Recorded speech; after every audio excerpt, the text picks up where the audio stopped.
सकते तो आप जॉब तो चेंज कर सकते हैं, ठीक है जी। अगर ये चीज बहुत कॉन्टिन्यूसली, मैंने कहा नहीं, ब्लेसिंग्स में से आता है। I have another question. Everyone has their own perspectives, but I have an issue that I start getting irritating or hating the people that are controversial to my perspectives, even if my family are anti of my ideas. Please tell me how I can polish my. Okay.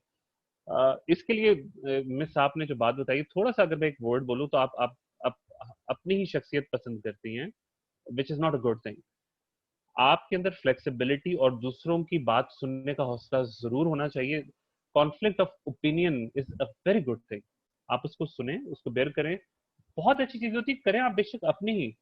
मशवरा जैसा मैंने कहा सबसे लें, बात सबकी सुने, मौका सबको दें, लेकिन आप बेशक एंड पे अपनी करें जो बेस्ट ऑप्शन आपको लगता है। लेकिन रिस्पेक्ट के साथ आपने, क्योंकि वर्ड यहाँ पे अपने रिलेटिव्स का भी यूज किया, बाकी भी, you have to regard them, वो आपने रिगार्ड उनको देना होता है। I think someone is not motivating you, you should motivate yourself. Yes, मैंने भी आपको बताया मारिया कि Myra, if I am not pronouncing it correctly, Myra Anwar, okay. Myra, आप को जिंदगी में डीमोटिवेटर ज्यादा मिलेंगे। आप अभी एग्जाम्पल ले लें, कोई एक ऐसा आइडिया सोचें अभी अपने माइंड में, और आज घर जाके try your relatives, your cousins, your friends, even your colleagues in LUMS, but that idea should be very difficult to execute, और टेक देयर फीडबैक कि वो आपको क्या कहते हैं। क्या वो कहते हैं हाँ बिल्कुल तुम कर सकती हो, you have that guts, we have seen that, या वो आपको डिस्करेज करते हैं। एंड काउंट द नंबर्स कि कितनों ने आपको डिस्करेज किया और कितनों ने आपको मोटिवेट किया। If that number is more than 3 out of 10, then you are very lucky. Honestly speaking, that you are very lucky कि आपके इर्द गिर्द के लोग ज्यादातर मोटिवेटर्स हैं। मैं थोड़ा सा प्रोसीड करूंगा। सो डीमोटिवेटर्स का, जैसा मैंने कहा कि आपसे बच के रहना। इस पे मैंने एक स्टोरी, एक इंडियन ट्रेनर थे, उनकी मैंने वीडियो देखी थी। अच्छा, वो उसमें उन्होंने जो वाक्य कोट किया, मैं उसको अपने अंदाज में कोट करूंगा ताकि आपको इस चीज के बारे में और आपके इनर के बारे में बता सकूं। वो कुछ इस तरीके से था कि दो भाई थे, एक 5 साल का और एक 7 साल का, और दोनों गांव से निकले। और मैं शॉर्ट करके बता रहा हूँ because we have short time, और मैंने काफी और चीजें भी आपसे अभी डिस्कस करनी। वो दोनों गांव से निकले, जंगल में खेलने गए। खेलते खेलते जंगल में थोड़ा दूर निकल आए, वहां पे एक कुआं था। कुएं की दीवार कच्ची थी। खेलते खेलते जो बड़ा भाई था वो कुएं के अंदर गिर गया। अब जो छोटा भाई था वो पैनिक हुआ, जो 5 साल का था वो आगे पीछे भागा कि मैं अपने इस भाई को कैसे कुएं में से निकालूं, बिकॉज उधर जो डोल और रस्सी लगी हुई थी उसकी पुली भी डैमेज थी। तो पुली के साथ तो आप इजीली पुल कर लेते हैं। So he was very much confused. पहले तो भागा, उसने कहा जब तक मैं घर जाऊंगा तो देर हो जाएगी, आगे पीछे भागा। एट लास्ट उसने खुद से वो रस्सी से खींचना शुरू किया, और खींचते खींचते खींचते उसने अपने भाई को निकाला। दोनों हाँफते हाँफते गांव वापस पहुंचे। और जब गांव वापस पहुंचे तो उसमें जो एक उनको पहला बंदा वहां पे मिला, उनके पेरेंट्स मिले। उन्होंने कहा कि जी क्या वजह हुई, तो उन्होंने कहा कि ये वाकया हुआ था। जब वाकया बताया तो उनके पेरेंट्स ने, गांव वालों ने यकीन नहीं किया कि ऐसा कैसे हो सकता है कि 5 साल का बच्चा 7 साल के बच्चे को बगैर किसी हेल्प के रस्सी से खींच के बाहर निकाल ले। वो किसी दानिश्वर के पास गए। ये आजकल टीवी वाले दानिश्वर की बात नहीं कर रहा मैं, वो जो गांव के एक जरा बूढ़ा बंदा होता है जिसको जरा विजडम गाय कहते हैं, वो उसके पास गए, ठीक है जी। तो उसके पास गए और उससे उन्होंने ये वाकया बताया कि कुछ इस तरह हुआ है। उसने कहा कि ये बच्चे बिल्कुल सच कह रहे हैं। उन्होंने कहा हाउ कम ये सच हो सकता है कि एक 5 साल का बच्चा 7 साल के बच्चे को कुएं से बगैर पुली के खींच के बाहर निकाल ले। तो उसने कहा कि इसकी दो वजूहत हैं। उसने कहा पहली चीज तो ये कि वहां पर कोई ऐसा शख्स मौजूद नहीं था जो उस बच्चे को ये कह सकता कि तुम ये काम नहीं कर सकते, जो नॉर्मली हमारे साथ होता है जब हम कुछ करने जाते हैं तो हम लोगों को देखते हैं और वो हमें कहते हैं कि हम ये काम नहीं कर सकते। नंबर टू, मुझे 1 मिनट के लिए पार्डन कीजिएगा प्लीज।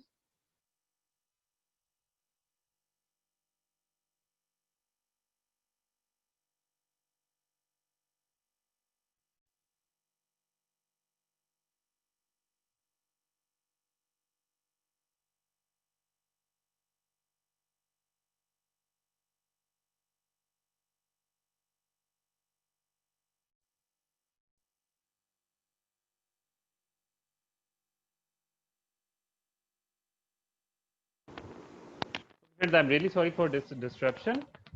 बेसिकली बस मुझे एक वाईफाई की अलार्म जनरेट हो रहा था, तो मुझे उसके बटन को ऑफ करना था, अदरवाइज मेरा सेशन आपसे डिस्कनेक्ट हो जाता। फ्रांस मुझे बताइएगा, मैं ऑडिबल?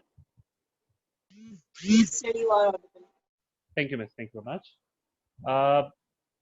तो मैं आपको जो चीज बता रहा था उसमें ये कि ये दो फैक्टर्स हमारे दरमियान भी होते हैं, और इन दो फैक्टर्स में एक चीज होती है कि क्योंकि हम एक्सपीरियंस लेते आ रहे हैं ना लाइफ का, उस एक्सपीरियंस की जैसे एक इशू हमें ये आ जाता है कि कभी कभार जब हम कुछ इनिशिएट करना चाहते हैं तो हमें किसी डिमोटिवेटर की जरूरत नहीं होती, हमारा अपना आप अंदर हमें मना कर रहा होता है कि नहीं यार मैं ये काम नहीं कर सकता, I can not do this. मैं आपको इसकी एग्जांपल देता हूँ। मैं अक्सर ट्रेनिंग सेशन जब क्लासरूम करवा रहा होता हूँ, मैं अपने एम्प्लॉयज हूँ या स्टूडेंट्स हूँ, उनको सामने बुला के कहता हूँ कि जरा फ्रेंड्स एक काम कीजिए, मुझे 1 मिनट के ऊपर पाकिस्तान के ऊपर एक स्पीच दीजिए। It's very easy task. अगर अभी मैं यहाँ पे आपको बता रहा हूँ आपको लग रहा होगा बहुत आसान है, और वो ऑडियंस प्रेशर और बाकी चीज होती है।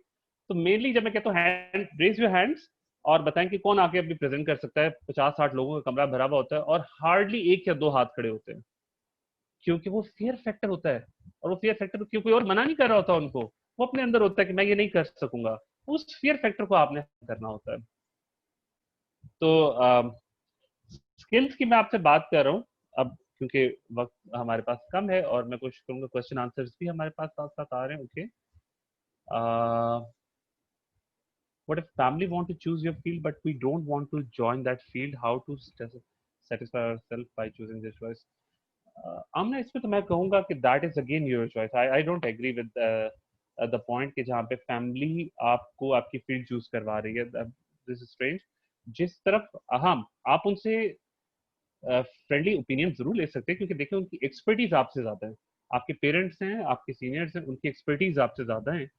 बट अगर कोई मैं इसमें एक चीज बता दूं, अगर एक कोई ऐसा प्रोजेक्ट है या कोई ऐसी फील्ड है जहाँ पे मुझे पैसा भी ज्यादा मिल रहा है और फैसिलिटीज भी ज्यादा मिल रही हैं, लेकिन that is not my passion, तो उधर जो भी काम मैं करूंगा वो वक्त के साथ साथ फिटीक में कन्वर्ट होता जाएगा, वो मेरी स्ट्रेस बनता जाएगा मेरे लिए। और अगर मैं कोई ऐसा काम कर रहा हूँ जहाँ पे पैसा कम है, फैसिलिटीज भी कम है, लेकिन वो काम करते हुए मुझे मजा आता है, मैं इंजॉय करता हूँ उस काम को करते हुए, that will become my passion. और मैं उस काम से थकूंगा नहीं, बल्कि वो काम मुझे मजीद एनर्जी देगा। तो ये वाला फैसला आपने खुद करना है कि आपने वो फील्ड सिलेक्ट करनी है जहां पे आपका हर रोज स्ट्रेस में गुजरे। मिसाल के तौर पे मैं अगर आपको अपनी बात करूं कि ट्रेनिंग इज माय फील्ड, मैं अगर डेली बेसिस पे भी ट्रेनिंग कराता हूँ, 8-8 घंटे के सेशंस होते हैं मेरे, 9-9 घंटे के सेशंस नॉन स्टॉप होते हैं। सो यस फिजिकल एक टाइटनेस होती है, बट मेरा मोरल हाई होता है because I love my job. इसके अलावा अगर मैं अपने कुछ कोलीग्स की बात करूं जो कि दूसरी फील्ड्स में हैं और वो फोर्सफुली वहां पे एंगेज हैं, तो जब वो ये काम कर रहे होते हैं तो at the end of the day उनका चेहरा देखने वाला होता है।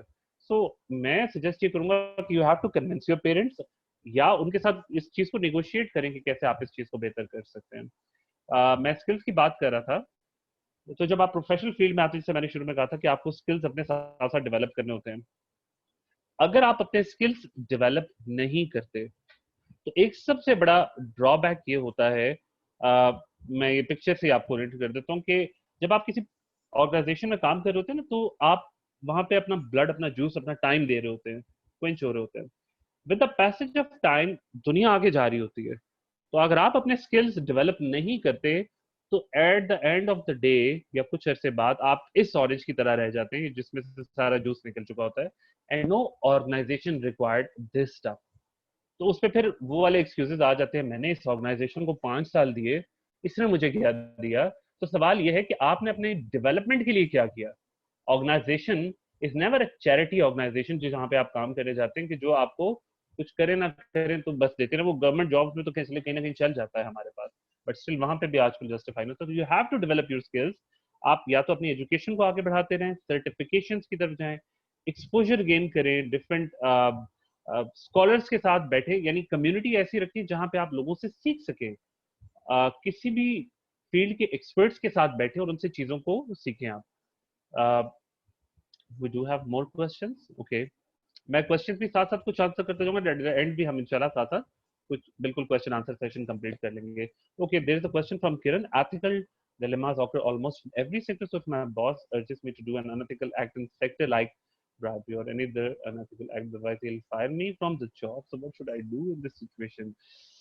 किरण, ये तो बड़ा अजीबो गरीब किस्म का बॉस है जो इस तरह के काम करवाना चाह रहा है। It depends again on the organisation, क्योंकि मैं 3-4 ऑर्गेनाइजेशन में काम कर चुका हुआ हूँ। हर ऑर्गेनाइजेशन में आपका कोर्स ऑफ एक्शन डिफरेंट होना चाहिए।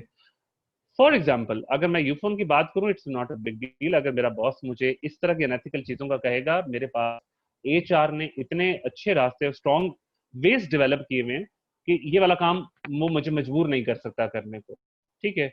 बट अगर मैं किसी ऐसे ऑर्गेनाइजेशन की बात करूं जहां पे वन मैन शो होता है, सेठ कंपनी होती है, और बाय होक और क्रुक आपको इस तरह की चीजें करनी होती है, तो फिर आप उसको फौरन तो रिटेलिएट नहीं कर सकते on a very true note.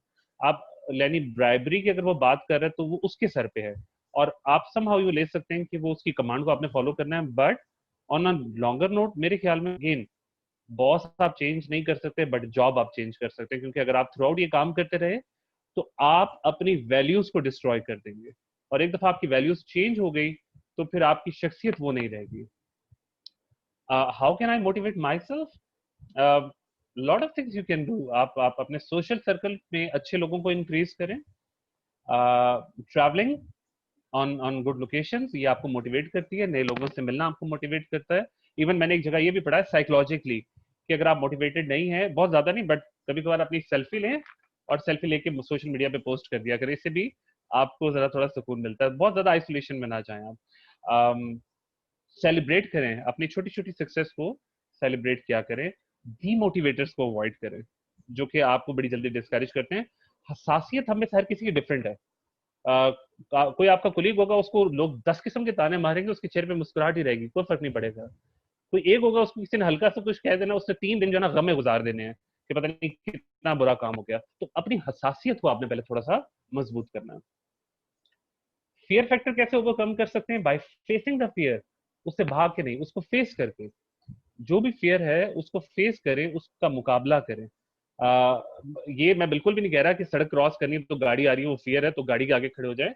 But मैं यहाँ पे इमोशनली चीजों की बात करूँ कि अगर ऐसे फियर्स हैं आपको, तो यू हैव टू, जैसे एग्जांपल मैंने आपको पहले दी थी, स्टेज फियर है ना, मैं उसी की एग्जांपल दे रहा हूँ। 20 लोगों के आगे खड़े होकर आपने बात करनी है, फियर है, होगा कुछ भी नहीं, आपको थोड़ी वैसी घबराहट होगी, और वो एक फियर है, फियर ऑफ अननोन, उसको रिमूव करना। तो जब तक वो आप नहीं करेंगे तब तक वो फियर आपका ओवरकम नहीं होगा। तो you have to face that fear. What type of skill we have to develop during work environment? Soft skills and hard skills.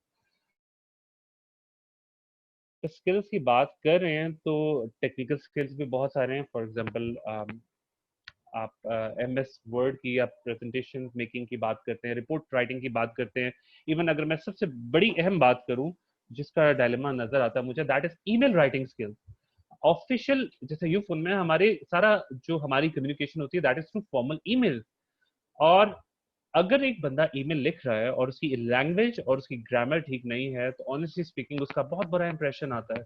जिस तरह पुराने जमाने में खत लिखते थे ना, तो खत में लिखाई से परखा जाता था कि कितना शख्सियत जो है वो किस अंदाज, क्योंकि वो बड़े एक्सपर्ट होते थे, लिखाई देख के बंदे की शख्सियत के बारे में बताते थे। इसी तरह जब आप ईमेल्स ड्राफ्ट करते हैं तो उससे भी पता चल रहा होता है कि यार इसकी पर्सनैलिटी किस तरह की है। अगर कोई मेजर ग्रामेटिकल मिस्टेक्स हैं, स्लैंग्स यूज कर रहा है, तो बहुत बुरा इम्पैक्ट आता है। तो you have to learn this kind of skills. इसके अलावा और भी बहुत सारी है। आप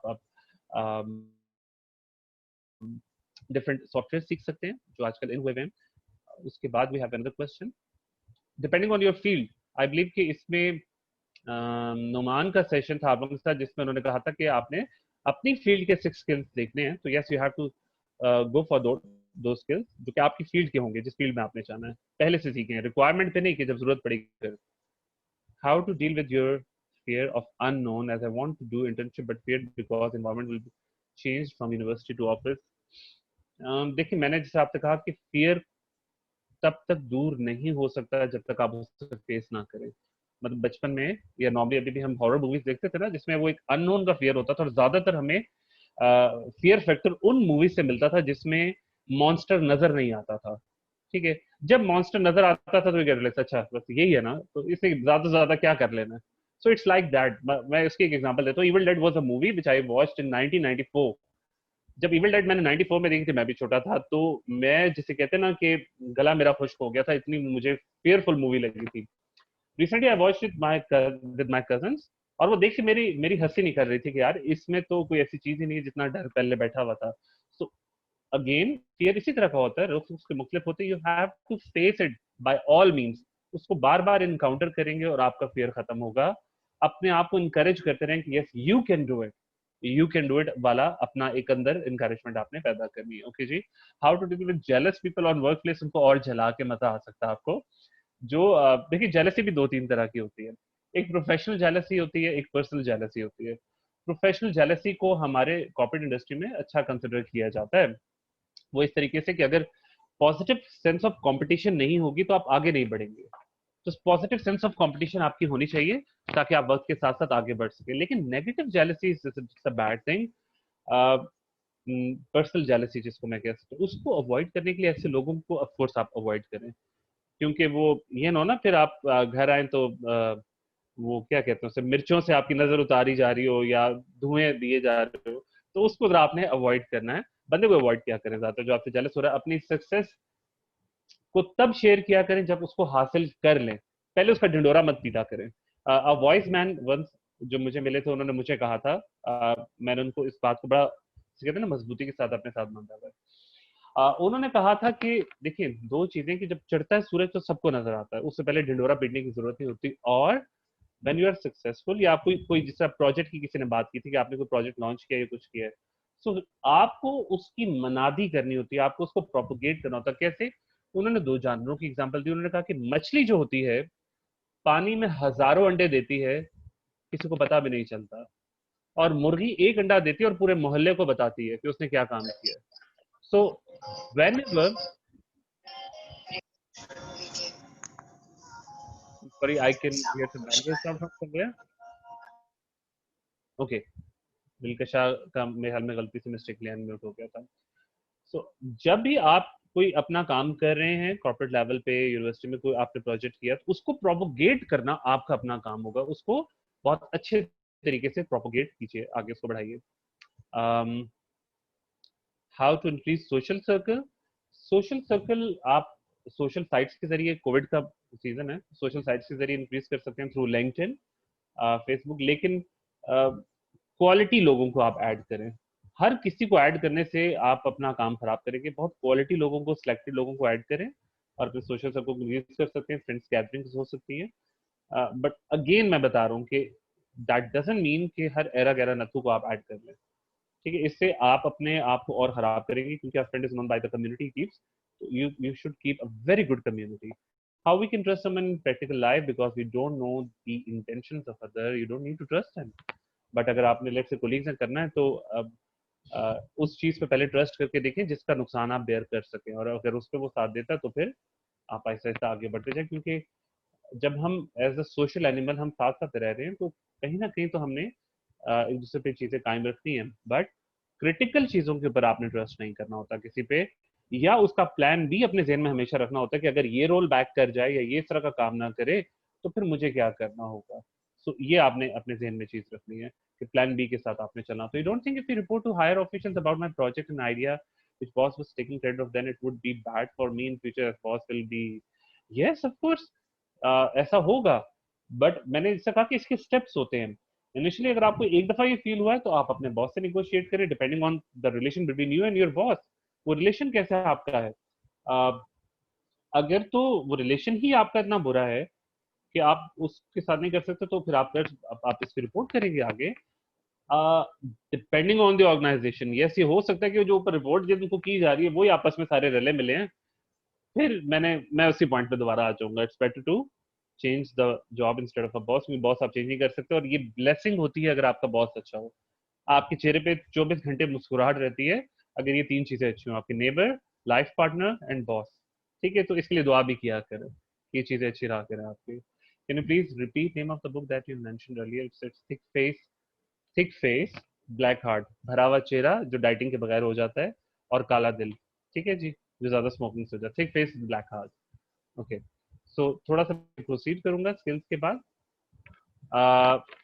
विजडम की मैं यहाँ पे बात करूं तो नॉलेज इज पावर, लेकिन उस नॉलेज को गेन करके फायदा कैसे हासिल करना है, दैट्स द मेन थिंग। आजकल एक चीज ये हो जाती है कि हम बहुत ज्यादा इनपुट की तरफ चले जाते हैं। मैं ऐसा करूँ कि मैं आपके कुछ क्वेश्चन थोड़े से होल्ड करूं ताकि एक दो टॉपिक कवर कर लूं, then I will come back to your chatting questions and question and answers. ठीक है, तो वो ब्लिंक हुआ तो बस मैं इसको थोड़ा सा होल्ड करके फिर मैं सबके क्वेश्चंस के आंसर करता हूँ साथ साथ।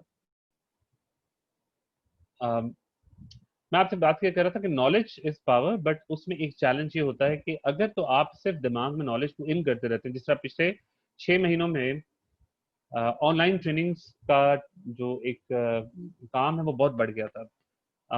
डिफरेंट ट्रेनिंग वेबसाइट्स थी जो कोर्स करवा थी, और बहुत सारी चीजें थी, ऑनलाइन लर्निंग बहुत ज्यादा हो गई थी।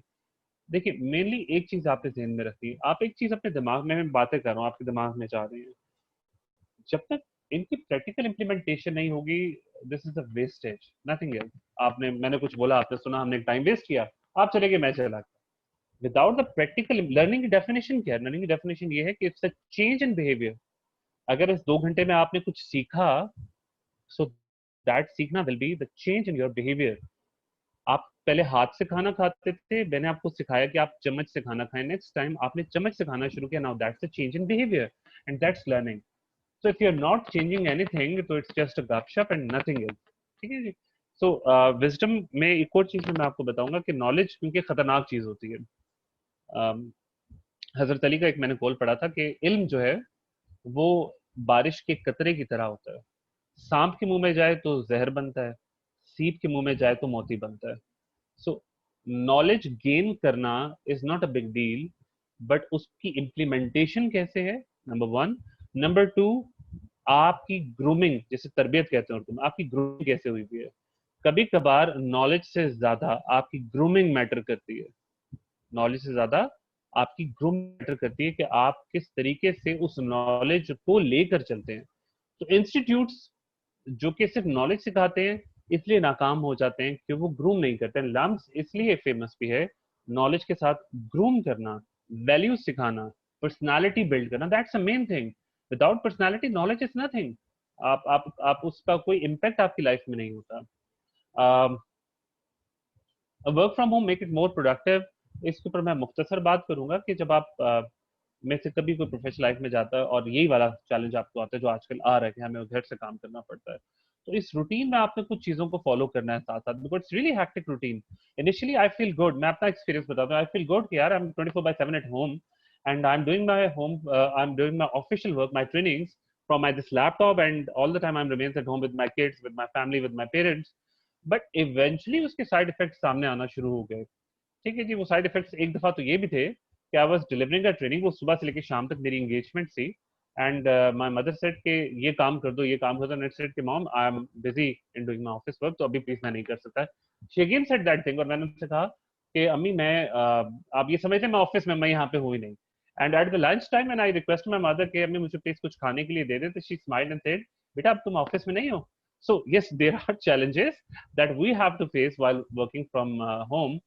बट उनके लिए क्या होगा कि अगर आप आगे किसी भी ऐसे इंस्टीट्यूट में जाते हैं, क्योंकि इस कोविड ने बड़े नए रास्ते खोल दिए हैं, सो अपने आप को मेंटेन जरूर रखें।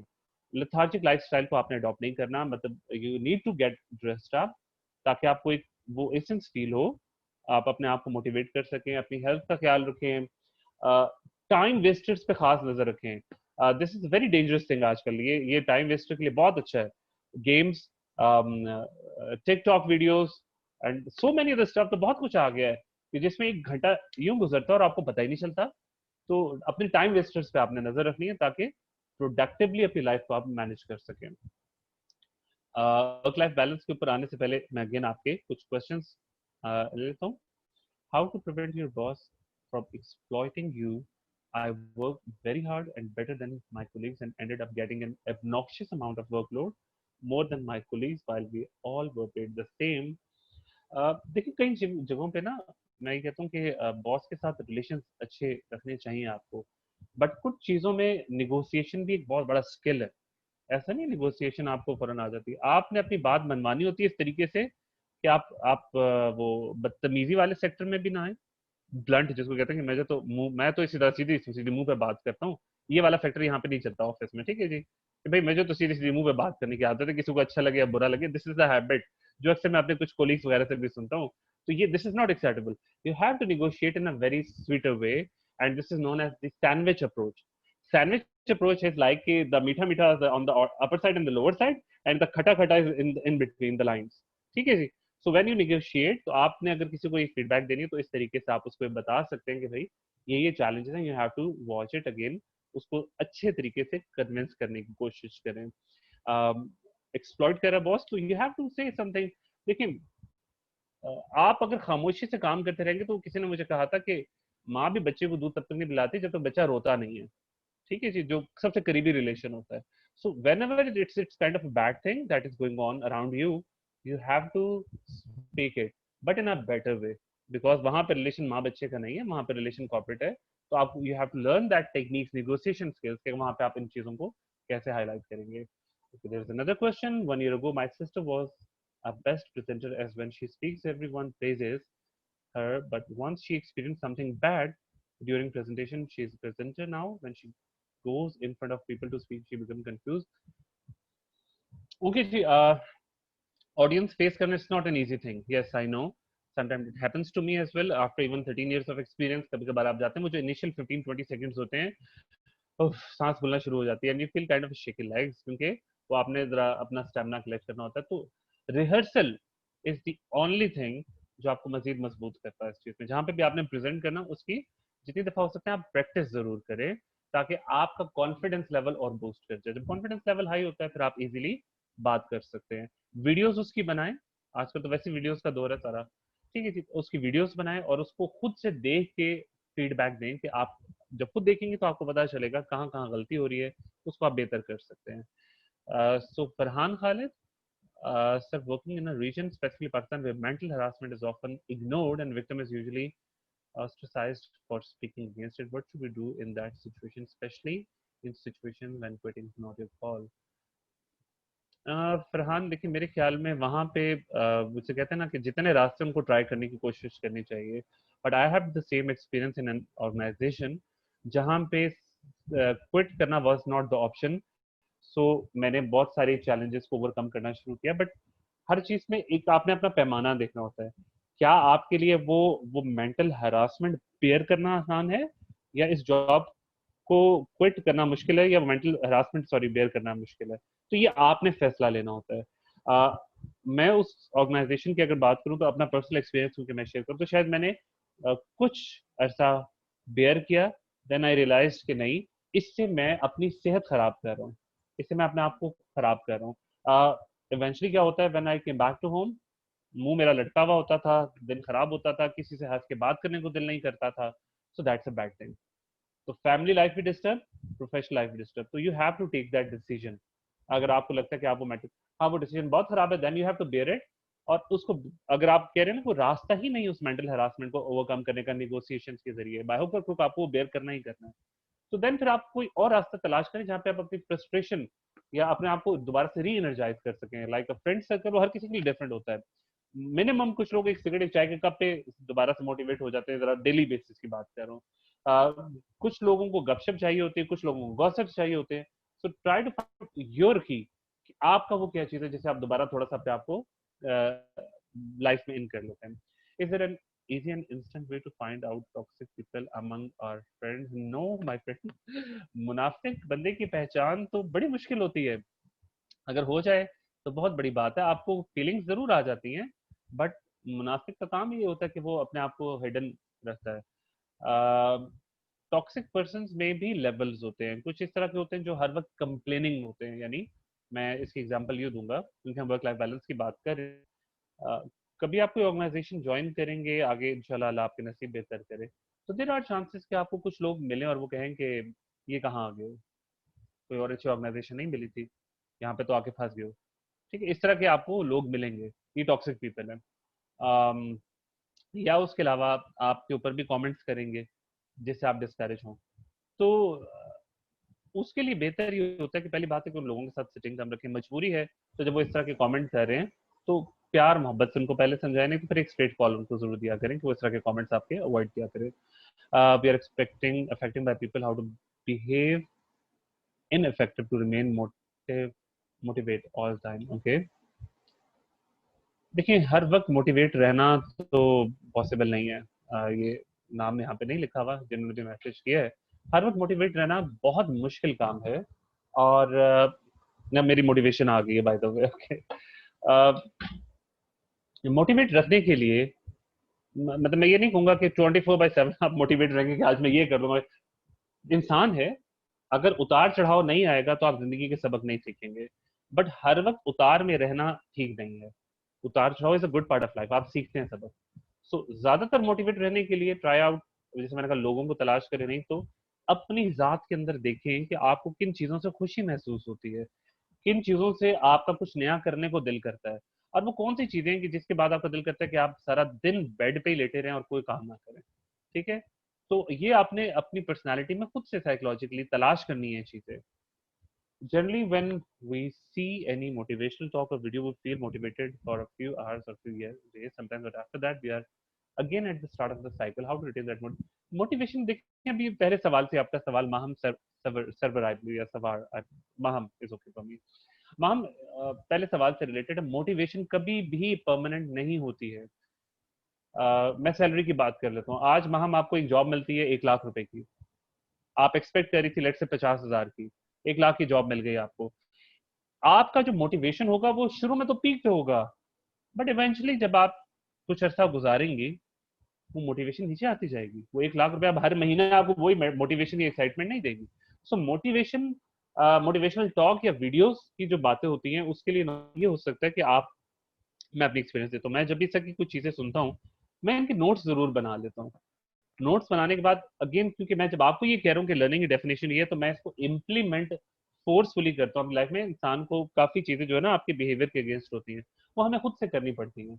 जैसे टू डू लिस्ट मेरे लैपटॉप पे हमेशा मैं बनाता हूँ सुबह उठते साथ ही। रात में सोने से पहले मैं कुछ चीजें मेंशन कर देता हूँ, क्या काम करने क्या नहीं करने, पेंडिंग ड्यूज क्या है। फिर डायरी लिखने की मुझे एक हैबिट है जिसमें मैं कुछ ना कुछ चीजें लिख लेता हूँ। वो मुझे उस चीज से लुत्फ मिलता है, मोटिवेट होता हूँ, चीज़ों को नोट डाउन करता हूँ इंसिडेंट्स बना के, तो मेरी एक्साइटमेंट भी ज़्यादा हो जाती है। Urdu and English books recommendation for personality grooming, okay.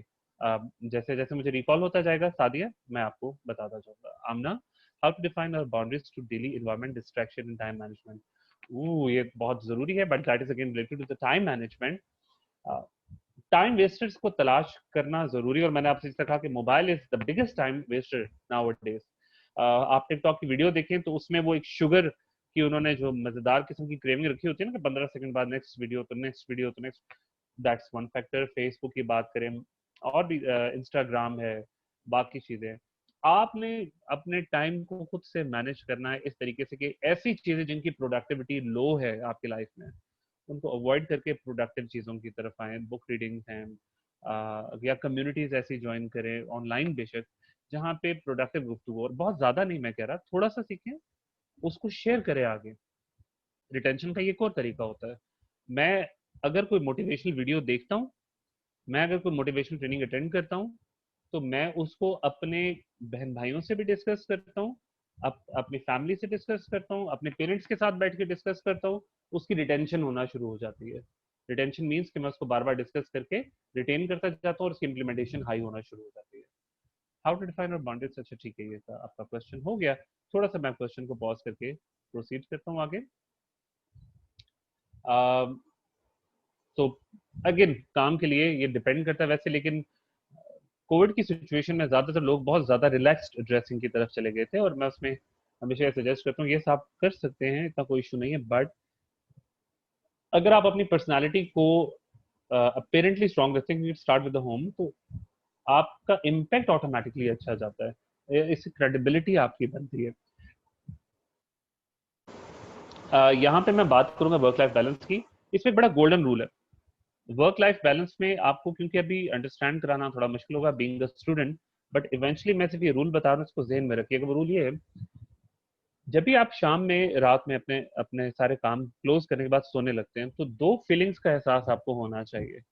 The first feeling is कि सेंस ऑफ अचीवमेंट है आपके पास या नहीं है, यानी आज के दिन आपने कुछ भी अचीव किया या नहीं किया, कुछ न्यू लर्न किया है, कोई नए फ्रेंड्स बनाए हैं, कोई सोशल सर्कल इंक्रीज किया, नंबर वन। नंबर टू, आपके पास सेंस ऑफ अचीवमेंट के साथ साथ सेंस ऑफ इंजॉयमेंट भी है या नहीं है, यानी आपने आज कुछ हल्ला गुल्ला से काम काम नहीं किया, कुछ इंजॉय भी किया है, कोई ऐसी चीज है। अगर ये दोनों चीजों की सेंस रात में सोने से पहले आपके पास है कि yes you achieve that thing, sense of achievement and sense of enjoyment, so that mean this is a work life balance for you. Because अगर वर्क लाइफ बैलेंस की कोई डेफिनेशन ये बताता है कि 8 घंटे का ऑफिस है और बाकी टाइम घर पे देना है, 8 घंटे इसके बजाय 9 घंटे ऑफिस में नहीं लगाने, ये बेवकूफ़ी है, ठीक है, that's a crap, it's not like that. आपका काम, हर किसी का काम मुख्तलिफ होता है, आपका काम आपको अगर आपके लिए पैशन है, आप उसको एंजॉय करें, सेंस ऑफ अचीवमेंट आ रही है, इट्स मेन थिंग। आपको लग रहा है आपके काम के बजाय घर में फैमिली के साथ, पेरेंट्स के साथ टाइम गुजार के सेंस ऑफ एंजॉयमेंट आ रही है, that's the main thing. So you have to manage that thing and you have to जज योरसेल्फ कि ये फीलिंग्स आपको आ रही हैं या नहीं आ रही। नहीं आ रही, that means it's an alarming situation for you. You have to look around for कि कहाँ पे गड़बड़ चल रही है। ओके, क्रेडिबिलिटी की बात कर लेते हैं। मैं अपनी अपनी सवाल से एग्जांपल आपको देता हूँ, फिर मैं आपके क्वेश्चंस की तरफ भी आ रहा हूँ। क्रेडिबिलिटी में एक चीज आपने ध्यान में रखनी है कि आपको अपनी पर्सनालिटी डेवलप करना बहुत जरूरी होता है। वो इसलिए कि लोग आपकी बात सुनते हैं और कसम के बगैर आपको फॉलो करना शुरू कर देते हैं, कसम खाए बगैर। वो इस तरीके से, मेरा जब ये सेशन शुरू हुआ आपके साथ तो फराज ने मेरे बारे में आपको कुछ ना कुछ बताया कि जी ये इनका बैकग्राउंड है। फिर मैंने भी अपना इंट्रोडक्शन आपको थोड़ा सा दिया कि ये मेरा बैकग्राउंड है। तो उससे पहले तो आपने शायद मुझे नहीं देखा था, या मेरे बारे में आप नहीं जानते थे मोस्ट प्रोबेबली। तो आपने अपने दिमाग में मेरे बारे में कुछ ना कुछ क्रिएट करना शुरू कर दिया, स्पेशली जैसी वीडियो ऑन हुई, आपने मुझे देखा, मेरा मेरी टी शर्ट, सॉरी मैंने शर्ट क्या पहनी हुई है, मैं देख किससे कर रहा हूँ, बैकग्राउंड क्या है, कहीं ना कहीं आपके दिमाग में मेरा एक स्ट्रक्चर पहले से प्रिसेप्शन सा क्रिएट होना शुरू हो गया, चाहिए इस तरह का बंदा है तो ये कर सकता है। जैसे आपने मेरा बैकग्राउंड सुना तो कहीं ना कहीं एक इंप्रेशन क्रिएट हुआ, that is pre credibility. Okay, जब इंसान की क्रेडिबिलिटी ना हो तो वो अगर कोई कुरानी आयत भी पढ़ के सुनाना शुरू कर देगा, कोई यकीन नहीं करेगा।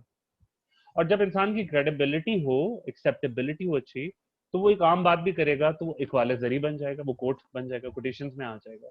सो आपको अपनी क्रेडिबिलिटी बनानी है, आपने अपनी पर्सनालिटी डेवलप करनी, कैसे? उसमें बहुत सारे टूल्स हैं, एक टूल मैं आपको बता देता हूँ। पहली चीज तो ये कि जब आप अपने अपनी क्लोज कम्युनिटी में हैं, अपने अपने प्रोमिसेस को हमेशा कंप्लीट किया करें। वो इस तरीके से कि कभी भी अंडर प्रॉमिस और ओवर डिलीवर उसको कॉम्प्रोमाइज मत करें।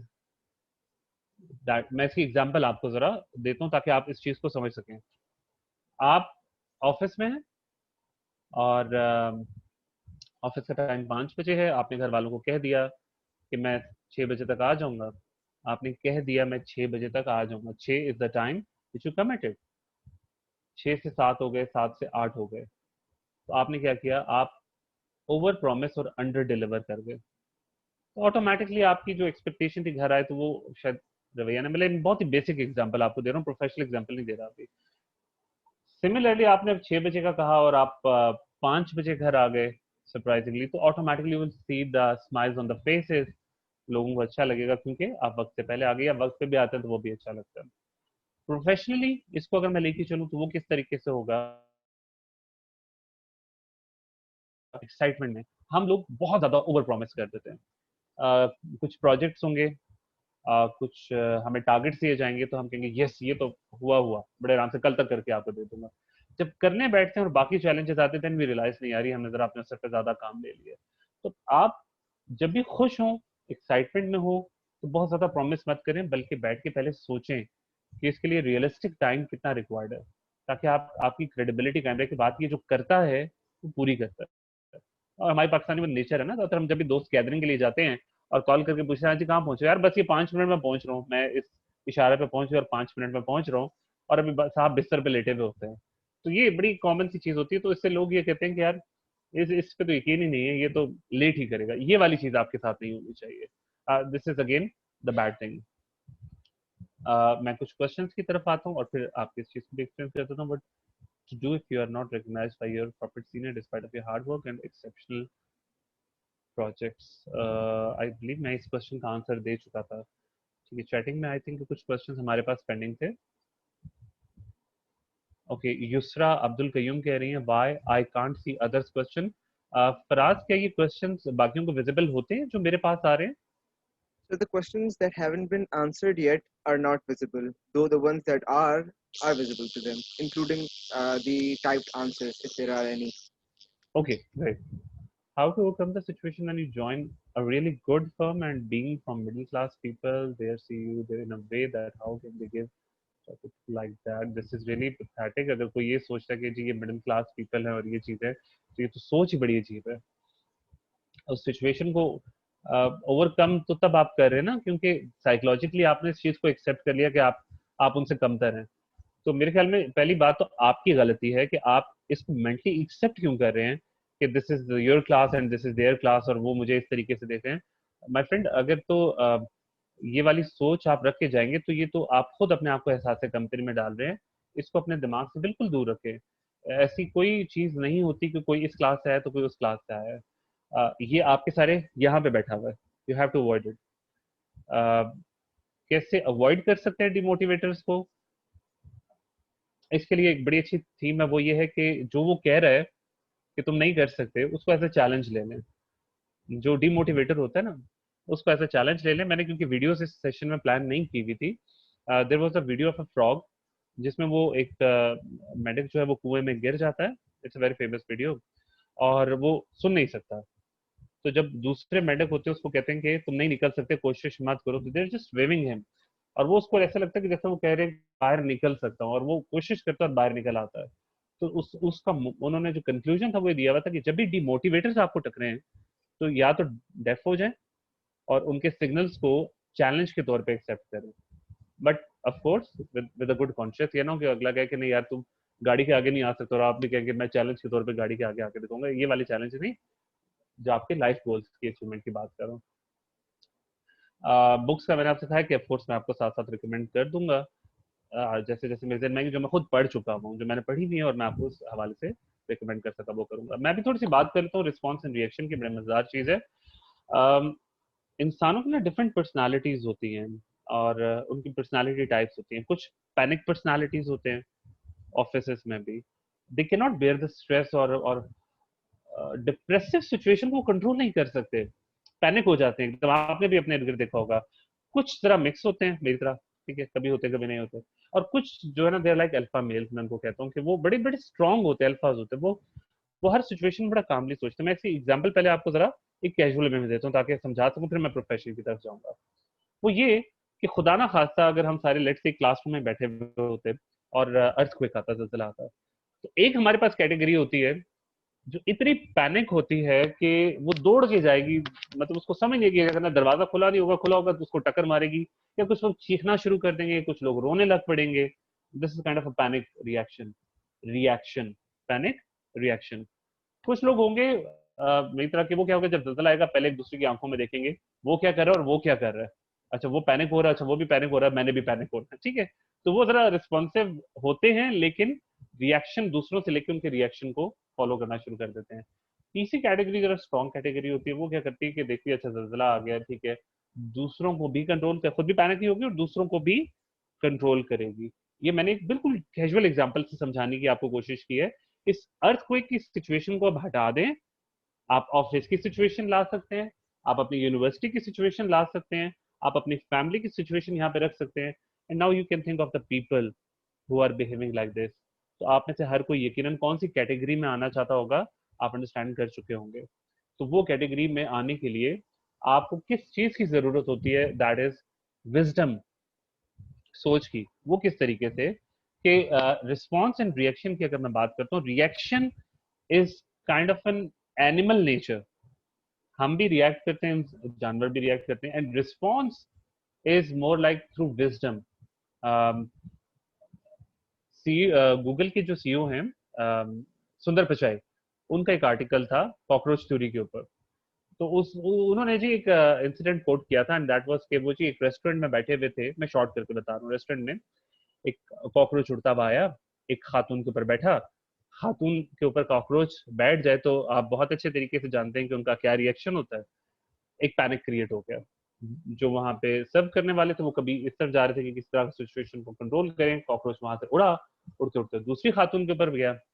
जब दूसरी खातून के ऊपर गया तो उनका भी सेम रिएक्शन शुरू हो गया, और वहां से कॉकरोच उड़ा और वो वेटर के हाथ पे बैठा। वेटर ने उसको आराम से ग्रैब किया और बाहर फेंक दिया। तो पिछाई जब इस चीज को ऑब्जर्व कर रहा था तो उसने अपनी फीडबैक दी। उसने कहा कि एक चीज ऑब्जर्व की, कॉकरोच एक बिहेवियर जनरेट कर रहा था, तो अगर वो बिहेवियर कॉकरोच की वजह से था तो वो बिहेवियर वेटर का भी उसी तरह जनरेट होना चाहिए था, जो नहीं हुआ। सो दैट मीन्स कि उस सिचुएशन में उन दोनों फीमेल्स की इनएबिलिटी थी कि वो उस कॉकरोच के रिएक्शन को हैंडल नहीं कर सकी। इसी तरह ये इनएबिलिटीज हमारे अंदर भी कभी कभार आ जाती हैं कि जब हम किसी डिप्रेसिंग सिचुएशन में आते हैं। मैं एग्जांपल एक बहुत और घर के आपके देता हूँ आपको, जिसमें आप समझाएंगे कि आप किसी टेंशन में बैठे हैं और एकदम आपका कोई भी रिलेटिव, पेरेंट्स आके आपसे तो बात करते हैं, हाँ जी ये क्या हुआ, ये क्या हुआ, और suddenly you get a very bad reaction. तो मैं क्या करूं, तो क्या हुआ, ठीक है। एंड बाद में आप रियलाइज करते हैं कि यार नहीं, this is the bad thing, I have not, मुझे इस तरह रिस्पॉन्स नहीं करना चाहिए, this really a bad thing. वो रियलाइजेशन अगर आपको बाद में होती है, इट्स अ बैड थिंग, तो वहां पे आप रिस्पॉन्स यूज नहीं कर रहे होते। तो विजडम को मेच्योर करना बड़ा जरूरी होता है, ताकि ऐसी सिचुएशंस में आप अक्ल के साथ चीजों को रिस्पॉन्ड करें, रिएक्ट मत करें। रिएक्शन जो है वो लूजर की पहचान है, क्योंकि उसके बारे में सबको पता चल जाता है। इमोशनल मैनेजमेंट की अगर आप बात करें ना, तो वो भी इसी से रिलेटेड है। ठीक है जी, कीज टू बिहेवियर के ऊपर मैं थोड़ी सी बात करूंगा, उससे पहले मैं अगेन, अगर आप कुछ क्वेश्चन है तो वो ले लेते हैं। How to groom yourself and be mature during my internship, I realise that I believe challenging and need maturity. दूसरा देखिए, इसमें मेच्योरिटी की अगर आप बात करते हैं, it comes with the time, with experience. You can not से कि आपने इंटर्नशिप के बाद एकदम ऑर्गेनाइजेशन ज्वाइन की और आप मेच्योर हो गए, या वो हमारे यहाँ जो ज्यादातर टर्म्स चलती हैं कि शादी करा दो तो बंदा मेच्योर हो जाएगा। No, it always come with experience. जब भी कोई एक्सपीरियंस हो तो उसमें एक चीज आपने याद रखनी है कि जब कोई बैड एक्सपीरियंस हो, बैड एक्सपीरियंस, उससे आपने परेशान नहीं होना। आप उस बैड एक्सपीरियंस से लर्निंग निकालें। क्या आप सारे जो सब मुझे सुन रहे हैं, सारे के सारे हमेशा कामयाब ही होते आए हैं हर जगह पे? It's impossible. आपको कई जगहों पे फेलियर्स भी मिले होंगे, काफी जगहों पे फेलियर्स मिले होंगे, बट उस फेलियर से आपने सीखना है कि इस फेलियर से मैंने अपने आप को इम्प्रूव कैसे करना, उसमें मेरे लिए लर्निंग क्या है। अगर मैं किसी जगह क्वालिफाई नहीं कर सका किसी और यूनिवर्सिटी के लिए, अगर मैं ये डिग्री अचीव नहीं कर सका, मैं ये फॉर एग्जांपल स्टाइपेंड नहीं ले सका, या मैं इस जॉब के लिए क्वालिफाई नहीं कर सका, इस इंटर्नशिप के लिए नहीं, तो क्या रीजन थी फेलियर्स की, उसको इवेलुएट करना है और फ्यूचर प्लानिंग करनी है, उस पर पिटना नहीं है बैठ के, ठीक है। अच्छा जी, प्रैक्टिकली अगर आप डिफरेंशिएट करते हैं तो behaviour is kind of a part of attitude, यानी मैं इन दोनों के अगर आपको डिफरेंस की बात करूं तो एटीट्यूड आपका it's more like developed through different things. आपकी वैल्यूज, आपके प्रिंसिपल्स, आपकी ग्रूमिंग किस तरीके से हुई है, आपकी बिलीव्स क्या हैं, कंबाइन होके आपका एटीट्यूड बनाते हैं। क्योंकि फॉर एग्जाम्पल अगर मैं आपसे रिएक्ट, हम जब नॉर्मली किसी से थोड़ी देर के लिए रिएक्ट करते हैं ना, बात मुलाकात करते हैं, बातचीत करते हैं, तो हम कहीं ना कहीं उसके बारे में अंदाजा लगा रहे होते हैं कि यार इसकी फैमिली किस तरह की होगी, अगर ये इस तरह का तो इस तरह की फैमिली होगी, अगर ये इस तरह का है तो इसका बैकग्राउंड इस तरह का होगा, अगर ये फीमेल्स को चेयर एक ही है, कोई फीमेल बैठने लगी और ये खुद तेजी से जाके बैठ गया, एथिक्स के मसले हैं इसके। हम ये छोटे छोटी जेस्चर से लोगों के बारे में इवेलुएट कर रहे होते हैं कि उनका बैकग्राउंड कैसा होगा। तो ये चीज बहुत ज्यादा मैटर करती है आपके लिए कि आप एटीट्यूड किस तरह का, तो बिहेवियर भी is part of attitude, including the other stuff, जो मैंने आपको बताया कि ये सारी चीजें मिलकर आपके एटीट्यूड को डेवलप करती हैं। How one can control and change behaviour from reactions to response. पहली चीज उसके लिए कि पेशेंस, आपको बहुत ज्यादा सब्र से काम लेना होता है और कंट्रोल अपने अंदर रखना होता है। ज्यादातर रिएक्शन होता है एनिमल, देखिए मैं उसकी एक एग्जांपल आपको देता हूँ, वो आप कंट्रोल कैसे सीखते हैं। एज्यूम करें कि आप लोग सारे मेरे पास क्लासरूम में बैठे हुए होते और 4:20 का टाइम हो चुका, आपने सुबह का नाश्ता किया हुआ होता और कुछ भी ना खाया हुआ होता, तो इस वक्त तक आपको कितनी ज्यादा भूख लग चुकी होती है। चले मैं आपसे चैटिंग में ये चीज पूछता हूँ, मुझे चैटिंग में बताएं, इस वक्त अगर आपको कुछ खाने का मूड होगा तो क्या खाना चाहेंगे? जस्ट आंसर मी, इस वक्त आपकी आपके दिन में क्या खाने के लिए कुछ भी? Zinger snacks, okay, rice, biryani, okay, pizza, Big Mac, okay, touch, okay, good, ice cream वाले भी हैं, पिज्जा, ओके, गुड, इसका मतलब भूख लगी हुई है सबको, very good. T with fries, क्या चिप्स चाय में डुबो के खाने हैं? T with fries, okay, brownie is a good option, okay, नहीं इट्स ओके, टी विद चाय, जस्ट किडिंग। तो अब यही सिचुएशन है, क्रिकेट मजे की चीजों के नाम लिए मैं ऐसा करता हूँ कि मैं डाउन डाउन स्ट्रीट का पिज्जा मंगवाता हूँ, और बेहतरीन किस्म की इसकी टॉपिंग है। आप सब मेरे साथ क्लास में बैठे हुए हैं, और इंतहाई माइक्रोवेव से गरम गरम करके सामने, और बेहतरीन चीज है उसकी, और उसका दिल करा आपका कि उस टॉपिंग के साथ 1000 सॉस के साथ डिप करके आप उसे मुंह में डालें। वाह! लेकिन वो पिज्जा मैं आपको प्लेट से सर्व नहीं करता, बगैर प्लेट के मैं जमीन पे रख देता हूँ और कहता हूँ कि इसको खा लें। There is no serving. आप बुरी तरह, आपकी क्रेविंग हो रही थी आप उसका, और मैं जमीन पर रखता नहीं, थोड़ा सा फेंकने के अंदाज में रखता हूँ, ये ले खा लें। क्या आपकी सेल्फ रिस्पेक्ट अलाउ करेगी कि आप उसको उठा के खाएं? क्योंकि भूख तो आपको लगी हुई है, क्रेविंग भी मैंने आप में जगा दी। सेल्फ रिस्पेक्ट आपकी अलाउ करेगी कि आप उसको खाएं? Never, exactly, not at all. आप शायद मेरे ख्याल में मजीद 6 घंटे भूखे रह लेंगे, लेकिन इस तरीके से खाना खाना आपको गवारा नहीं होगा। बट आपकी जगह अगर जानवर होते तो वो क्या करते? अगर टेम्ड एनिमल्स ना होते, टेम्ड एनिमल्स की बात नहीं कर रहे, नॉर्मल जानवर, उन्होंने, वो भूखे होते, उन्होंने खा लेना था। आपको इस रिएक्शन से किसने रोका जो जानवर कर रहे थे? या आप तो रिस्पॉन्स की तरफ आ गए। ये रिस्पॉन्स की तरफ कैसे आ गए? Because of the wisdom. आपका विजडम कहता है कि आपकी सेल्फ रिस्पेक्ट ये अलाउ नहीं करती कि आप इस हद तक गिर के ये चीज खाएं। आप उसकी कुर्बानी तो दे सकते हैं जो आपका खाने का दिल कर रहा है, बट आप अपनी सेल्फ रिस्पेक्ट कॉम्प्रोमाइज नहीं कर सकते। सिमिलरली माय फ्रेंड, जो आपका सवाल था कि कैसे डिफरेंस करेंगे, जहां कहीं पे रिस्पॉन्स और रिएक्शन में है तो आपने विजडम इस्तेमाल करना है। कहीं पे सेल्फ रिस्पेक्ट है, कहीं पे क्रेडिबिलिटी है, कहीं पे दूसरी चीजें हैं, तो यू कैन रियलाइज कि ये चीजें आपको नहीं करनी चाहिए। ओके, बिहेवियर की मैं एक बात करूंगा, उसके बाद मैं आपके सारे क्वेश्चंस की तरफ दोबारा से आ जाऊंगा। बिहेवियर में ना बहुत ज्यादा मैटर करता है। हमारे पास जब कोलीग्स आते हैं, ऑफिस में नए लोग आते हैं, तो बड़े चैलेंजेस होते हैं, और एक वर्ड सुनने को मिलता है, यार मेरी इसके साथ केमिस्ट्री मैच नहीं होती है। काम भी करना है, बट आई थिंक वो मेरे साथ नहीं चल सकता, या मैं उसके साथ नहीं चल सकता। तो इसमें आपने एक चीज का ख्याल रखना है कि पहले तो आपको अपने आप को करेक्ट करना होता है। मैं आपको एक यहाँ पे स्टोरी सुनाऊंगा, और उसके बाद मैं इसका कंक्लूजन भी दे दूंगा कि बिहेवियर कैसे मैटर कर रहा होता है। मैं पर्सनल स्टोरीज इसलिए सुनाता हूँ, प्रोफेशनल कम, ताकि आप उस चीज को अंडरस्टैंड कर सके, कीपिंग इन माइंड कि आप ऐसे मेजोरिटी लोग शायद अभी कॉर्पोरेट वर्ल्ड को टच नहीं कर सके, तो आप उसका एसेंस ले सके। Japan is a country and it's famous for lot of things, but उसमें एक और चीज उनकी फेमस है, वो ये कि वहां पे शादी के बाद जॉइंट फैमिली सिस्टम को इतना ज्यादा प्रेफर नहीं किया जाता, तो शादी के बाद अक्सर लड़का बेगम को लेके अलग हो जाता है। तो it's a story of that country, जहाँ पे एक गांव में, एक टाउन में, एक आदमी एक औरत से प्यार कर बैठता है बेतहाशा, और प्यार मोहब्बत जब परवान चढ़ता है तो वो उसे कहता है कि ठीक है, क्या तुम इससे शादी करोगी? She agreed. वो दोनों आपस में शादी करते हैं, बट उस लड़की की एक माँ होती है, और आगे पीछे और कोई भी नहीं होता, इकलौता बेटा होता है। वो कहता है एक रिक्वेस्ट है मेरी कि शादी के बाद तुम मेरी माँ के साथ रहोगी, क्योंकि इसके आगे पीछे कोई नहीं है, तो हम खिलाफे तवक्को, खिलाफे रवाज अपनी माँ के साथ एक ही घर में रहेंगे। वो लड़की से बहुत बेपनाह मोहब्बत करती है, तो शी एग्रीड।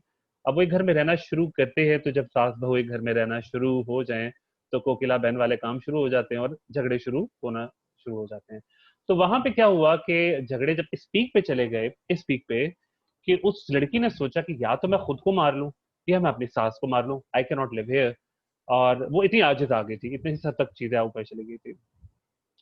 तो उसने क्या किया कि उसने किसी से सुना कि जी यहाँ पे कोई उनके हकीम शकीम रहते हैं, वो कुछ चीजें वगैरह देते हैं, तो आप उनसे कोई हलचल पूछें और सास का काम तमाम करें। तो वो गई उस हकीम के पास, और उसने उससे कहा कि जेवर शेवर जितने भी थे लेके, उसने कहा कि प्लीज मेरी मदद करें, मैंने अपनी सास का कला कमा करना है, और मैं चाहती हूँ कि ये खत्म हो जाए और मेरी जिंदगी मेरे खाउन के साथ आराम से गुजर सके। उस आदमी ने कहा कि देखो बीबी, मैं यहाँ पे लोगों को सेहत याब चीजें, सेहत की चीजें देता हूँ, लोगों को जिंदगी बढ़ाने की चीजें देता हूँ, ऐसे काम मैं नहीं करता। खातून ने फौरन उठा के सोने की चीजें सामने रखी, उससे कही सब कुछ रख लो, मेरा कोई मसला हल। उस आदमी ने, हकीम ने सोचा, वो गया कमरे में, पुराना जो पीछे कबाड़ सा था, वहां से उसने एक पुरानी बोतल निकाली जिसमें जड़ी बूटियां पड़ी हुई थी, और उसे लाके वो उस औरत को दी, और उसको कहा कि बीवी ये जड़ी बूटियां हैं, तुमने इसका 40 दिन तक कहवा बना के अपनी सास को पिलाना है। स्लो पॉइजनिंग है, उससे तुम्हारी सास मर जाएगी, कोई भी मेडिकली प्रूव नहीं कर सकेगा कि तुमने इसका कत्ल किया है, और तुम अपनी सास से निजात हासिल कर सकोगी। सूरत ने कहा ये तो मेरे लिए बड़ा मुश्किल काम है, क्योंकि मेरी और मेरी सास की बनती नहीं है, अगर मैंने उसको कहवा पिलाया तो यकीनन उसको शक हो जाएगा। उसने कहा ये तुम्हारा काम है कि तुम अपना मीठा मूठा इखलाक उसके साथ अच्छा करो, और इसको ये पिलाओ। वो लड़की गई वापस, औरत भी, उसने अपनी सास के साथ इखलाक अच्छा किया, झूठ मूठ का। और उसको कहवा पिलाना शुरू कर दिया। दिन गुजरते गए गुजरते गए गुजरते गए, जब को 30-35 दिन गुजरे तो वो औरत सडनली शी रियलाइज कि मैं क्या करने जा रही हूँ, कि मैं उस औरत को मारने जा रही हूँ जो मुझे मेरी सगी माँ से भी ज्यादा प्यार करती है। बिकॉज उसने बिहेवियर चेंज किया था झूठ मूठ का, तो उस औरत ने भी उसे प्यार करना शुरू कर दिया। बट उस प्यार की वजह से उसके अंदर गिल्टी आ गई, गिल्ट आ गया कि मैं क्या कर रही हूँ, मैं उस औरत को मार रही हूँ जो मेरी सगी माँ से भी ज्यादा मुझे प्यार करती है। She start weeping. और उसको जब रियलाइज हुआ, उसने कहा नहीं, this is not a good thing which I am going to do.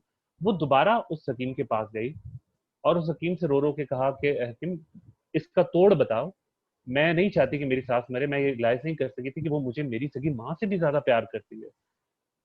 हकीम ने कुछ देर सोचा, वो अंदर गया, सियाना हकीम था, अंदर से जाके एक पोटली लेकर आया, पोटली खोली तो उस औरत के वही जेवर थे जो उसने लिए थे। उसने कहा था बीबी, ये अपने जेवर रखो, जो मैंने तुम्हें जड़ी बूटी दी थी वो सेहत की जड़ी बूटी थी, जो असल जहर था वो तुम्हारे अंदर था, जो तुमने निकाल दिया और मसला हल हो गया।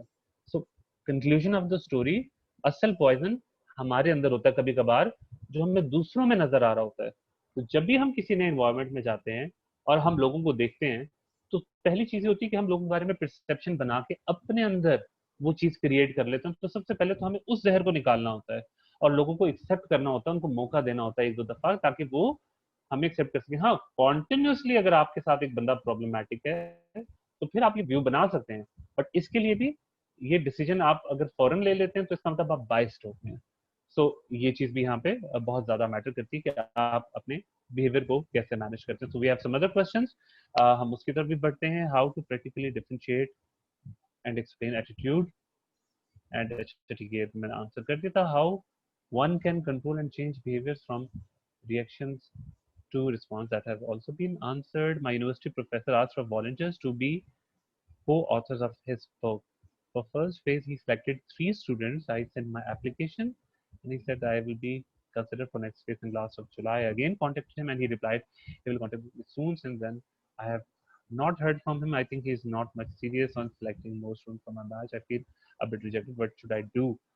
Should I have meet up with him when? अच्छा देखिए, इसमें जो एक पूरे आपके मैसेज में मुझे एक फीलिंग्स फील हुई है ना आपकी, क्योंकि नाम आपने मेंशन नहीं किया, तो फीलिंग ये हुई है कि आपके पास इस वक्त सेंस ऑफ रिजेक्शन है, and it's really a bad thing, I know, I can feel it, कि जब आपको किसी भी चीज से रिजेक्ट किया जाता है तो आपको अपना आप में बड़ा अफसोस होता है, आपको बड़ी पेन फील होती है।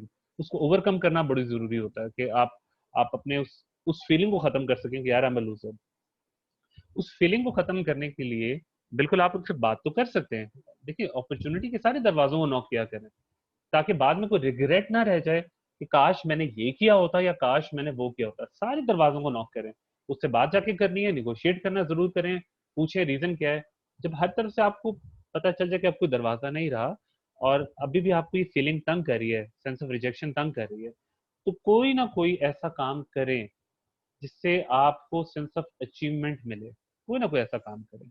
आप अपने अपने सर्कल में देख लें, अगर आपको कोई इवेंट करके सेंस ऑफ अचीवमेंट मिलती है, कोई कोई कोर्स कंप्लीट करके, कोई भी ऐसा काम जो आपको सेंस ऑफ अचीवमेंट दे, ताकि वो वाली फीलिंग को आप खत्म कर सकें।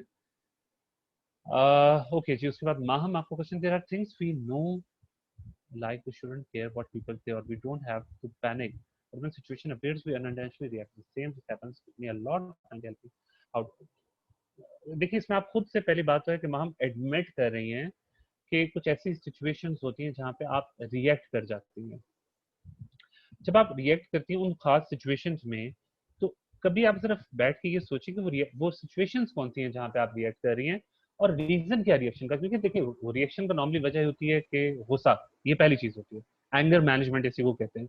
वो गुस्सा ये होता है कि अकल पे इस तरह पर्दा डालता है कि हम कहते हैं, मैं एग्जाम्पल लेता हूँ, मुझे गुस्सा आया बॉस पे, तो उसने ऐसी बात कर दी, मैं कहता हूँ भाड़ में गई नौकरी, भाड़ में गया ऑफिस, अब की बात में देखिए, अब भी तो मैं इसको मजा चखा के आऊंगा, अब भी तो मैंने इसको नाच नचवाया, तो मुझे क्या, ये एक फीलिंग आना शुरू हो जाती है angry guy.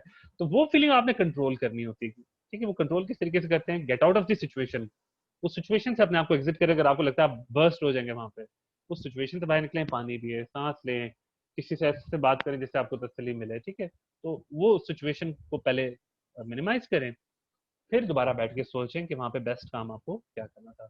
What to do if you are not recognized by ये तो हो गया। See how to minimize our frustration। Okay। Frustration निकालने के 2-3 तरीके होते हैं। पहला तरीका तो ये है कि आप अगर तो मतलब ये क्योंकि नाम मेंशन ही हुआ हुआ, बीइंग अ मेल, आप एक्सरसाइजेस की तरफ जाएं, आप अपनी हेल्दी एक्टिविटीज रखें। ठीक है, gym is the best option, workout is the best option. ठीक है, आपकी वहां पे एक्सर्शन होती है, फ्रस्ट्रेशन वाला सीन रहता है। Then enjoy your community with your friends, with your close friends, जिनके साथ आप शुगल मिला कर सकते हैं, मजा कर सकते हैं।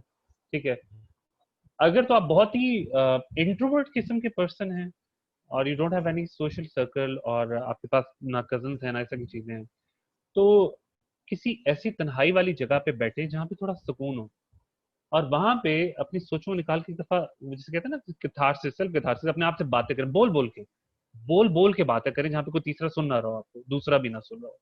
तो अपने आप से बातें करें और अपनी बातों का आप खुद से जवाब दें। अकेले इसलिए कह रहा हूँ करेंगे, किसी ने देखा तो आप पे पागल होने का शक करेगा। बट ये कैथारसिस बहुत ही इफेक्टिव रहता है अगर आपको लगता है कि कम्युनिटी में कोई ऐसा बंदा नहीं है जो आप अपने आप को आउट कर सके। तो this is the best approach.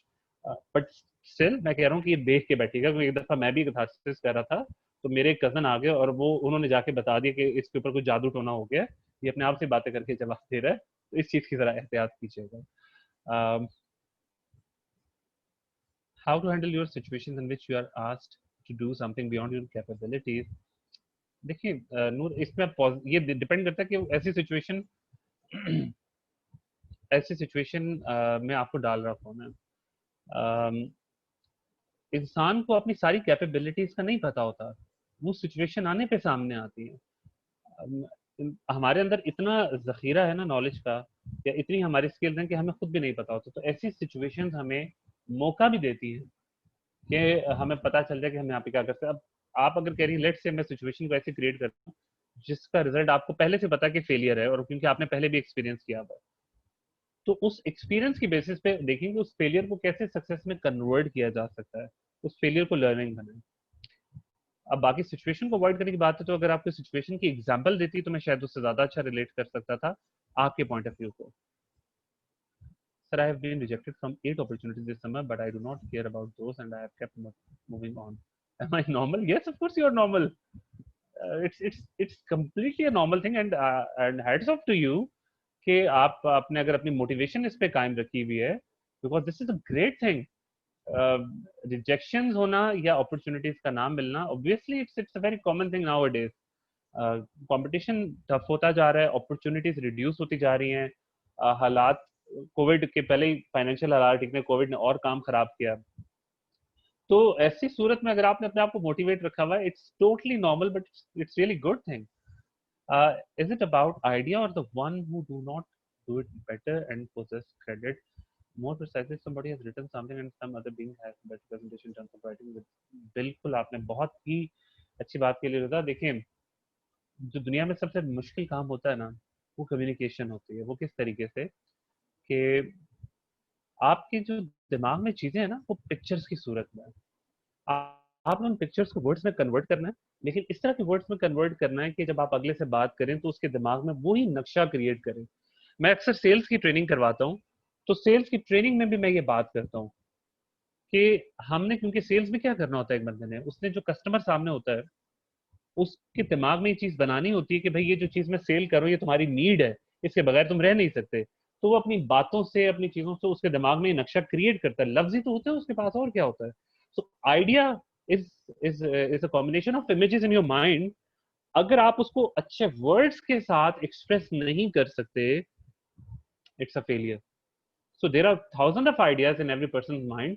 Matter ये करता है कि उसको प्रेजेंट कितने अच्छे तरीके से करते हैं। प्रेजेंटेशन का मतलब ये है अगले के दिमाग में उसकी पिक्चर कितनी क्लियरली आप पोर्ट्रे कर सकते हैं जो आपके दिमाग में चल रहा है। जिस तरह जब मैंने आपको एक स्टोरी बिल्ड करके सुनाना शुरू की, अभी ये जापान वाली सास बहू वाली, मुझे बताएं, ये चैटिंग में मुझे बताइएगा। आई एम रियली सॉरी, मैं असल में चैटिंग पे भी अब कुछ सवाल आ रहे हैं, पर तो जो चैटिंग पे सवाल करें मुझसे, मैं उनसे रिक्वेस्ट करूंगा वो क्वेश्चन एंड आंसर पे करें, ताकि मैं उनके आंसर यहाँ से दे सकूँ। वहां पे उसके के ऊपर चले जाते हैं तो मैं उनको देख नहीं पाता। तो चैटिंग पे आपने मुझे आंसर करना है कि स्टोरी में कौन सी चीज को आप इजीली इमेजिन कर सके अपने माइंड में यानी फॉर एग्जांपल मैंने कहा कि वो दुकान थी, वो अपने बैक साइड पे गया, वहां पे एक अलमारी से उसने जड़ी बूटी का बॉटल निकाली, तो किसी के दिमाग में एकदम जड़ी बूटी की बॉटल आ गई होगी, तो कौन सी चीज बड़ा क्लियरली आपने इमेजिन किया? Write this down on the chat. Okay, a bottle. Aamna ने कहा बॉटल, आपने इजीली इमेजिन कर लिया। अच्छा, वो चाय बना रही थी और सर्व कर दी और उसके चेहरे के ऊपर ये वाली आईब्रो जाके अब तो काम होने वाला है। शॉप हकीम and bottle sir, the fight between the lady and the mother. Okay, good. Coca Cola, good. I seen that video recently, वो एक मिक्सर था म्यूजिक का, वो उसके डायलॉग्स के ऊपर, आई डोंट नो आपने देखी वो नहीं देखी, but I really enjoyed that video. Use bottle का संदूक, ओके, बॉटल का संदूक, ओके, बॉटल, ओके। अब देखिए मैंने क्या किया, मैंने एक स्टोरी बताई, मैंने ना आपको बॉटल दिखाई ना कोई चीज दिखाई, but I use the words like वो आपके दिमाग में मैं इम्प्रिंट कर सकूं तमाम चीजें। मिसाल के तौर पे let me give you another example, and watch my expressions and watch and listen carefully to my words and the emotions in my words, okay? मियाँ बीवी थे, एक दूसरे को, मियाँ बीवी एक दूसरे को बेतहाशा प्यार करते थे। एक दफा का जिक्र वाला मैं डाल देता हूँ। उनका एक प्यारा सा बेटा भी था 4 साल का, बहुत प्यारी जिंदगी गुजार रहे थे। अचानक एक दिन उन दोनों में ठीक ठाक लड़ाई शुरू हो गई, और लड़ाई इस कदर बड़ी कि आदमी ने अपनी बीवी को जोर से बर्तन उठा के मारा, और वो बर्तन इस कदर जोर से उसको लगा कि उसकी डेथ हो गई। उस वक्त उनका बच्चा स्कूल गया हुआ था। जब आदमी ने ये काम कर दिया तो वो काफी परेशान हो गया कि अब वो क्या करे, क्योंकि वो ये चीजें एक्सपेक्ट नहीं कर रहा था और ना करना चाहता था, लेकिन जज्बात के भाव में उसने काम कर दिया। घबरा के उसने एक और गलती की, और वो ये कि उसने घर में ही कब्र खोदी और अपनी बीवी को वहां पे दफना दिया और जमीन को लेवल कर दिया। उसके दिमाग में एक सवाल आया कि वो अपने बच्चे को क्या बताएगा जब वो आएगा और अपनी माँ के बारे में पूछेगा। तो उसने सोचा कि अगर वो अपनी माँ के बारे में पूछेगा तो कोई ना कोई बहाना कर दूंगा। जब बच्चा स्कूल से वापस आया तो वक्त गुजरता गया, बच्चे ने माँ के बारे में नहीं पूछा और ना ही आदमी ने कुछ बताया। एक दिन गुजरा, दूसरा दिन गुजरा, तीसरा दिन गुजरा। आदमी को परेशानी शुरू हो गई कि ये बच्चा अपनी माँ के बारे में क्यों नहीं पूछ रहा। उसने अपने बच्चे से कहा कि तुम्हें अपनी माँ की याद नहीं आती? उस बच्चे ने कहा नहीं। उससे कहा क्यों? उससे कहा इसलिए क्योंकि वो हर वक्त आपके पीछे खड़ी होती है। Okay, that was all, that was the climax scene कि वो आपके पीछे खड़ी होती हैं। अब जब मैंने आपको ये स्टोरी सुनाना शुरू की तो आपने इमेजिन करना शुरू कर दिया, जैसे मैंने कहा कि वो आपके पीछे खड़ी होती हैं, तो सडनली आई होप कि अगर डिले ना आया हो तो आपने इमेजिन किया पीछे कौन खड़ा होगा? Monster. Okay, the whole story, exactly. तो अब मैंने क्या किया, मैंने स्टोरी को इस अंदाज से सुनाया कि मैं उन इमेजेस को जो मेरे माइंड में है पेनिट्रेट करूं लफ्जों के जरिए इस लैपटॉप में, और ये आप तक पहुंचे और आप अपने माइंड में वो आइडिया क्रिएट कर सकें। सो अगर मैं इस चीज को अच्छे तरीके से क्रिएट ना करता, और फॉर एग्जांपल मैं इस तरीके से सुनाता जो जो जो लूजिंग साइड है, तो उसने अपनी बीवी को मार दिया और बीवी को मारने के बाद कब्र में दफना दिया, और जब बचाया तो उसने कहा तुम्हें माँ की याद नहीं आती, और उसने कहा कि बिल्कुल नहीं आती, तो उसने कहा क्यों नहीं आती? उसने कहा वो तुम्हारे पीछे खड़ी है। हाँ हाँ हाँ, okay, just kidding. So automatically क्या हुआ कि बताने का अंदाज और जुमलों का तनासुब, आप अपने आइडिया को परवान भी चढ़ा सकते हैं और बेड़ा गर्क भी कर सकते हैं। इट ऑल डिपेंड्स कि आप कम्युनिकेट कैसे करते हैं। So let's come to the other questions. When we are in a situation we are unable to share our problems and this causes frustration and depression, and what we have to do. हम देखें, अगर पहली बात यह है कि आपके ideas या आपकी जो भी चीजें वो शेयर नहीं हो रही, तो पहले तो देखें जो सुनने वाला है वो सुनना भी चाह रहा है या नहीं सुनना चाह रहा। ठीक है, ये भी बहुत ज्यादा मैटर करता है, सुनने वाले की ख्वाहिश है भी आपको सुनना या नहीं है। फिर कहीं ना कहीं आपको थोड़ी बहुत एक्साइटमेंट क्रिएट करनी होगी, उसके लिए rehearsal is the best thing. लिखें आइडिया को, लिखें, वीडियो बनाएं अपनी आइडिया एक्सप्रेस करते हुए, अपनी वीडियो को दोबारा देखें कि मैं क्या गड़बड़ कर रहा हूँ या कर रही हूँ। ठीक है, प्लस अगर आपको ये वाला चैलेंज आ रहा है तो मैं आपको फिर एक और, आप सबको एक और रिक्वेस्ट भी करूंगा कि जैसे मैंने मोटिवेटर की बात की है ना, अगर आपकी फैमिली में आपके आगे पीछे छोटे बच्चे हैं, छोटा बच्चा जब स्कूल से फर्स्ट टाइम आता है, जब बाकी चीजों के लिए आता है कुछ नया करके, तो वो अपनी बातें बड़ी एक्साइटमेंट से बताता है।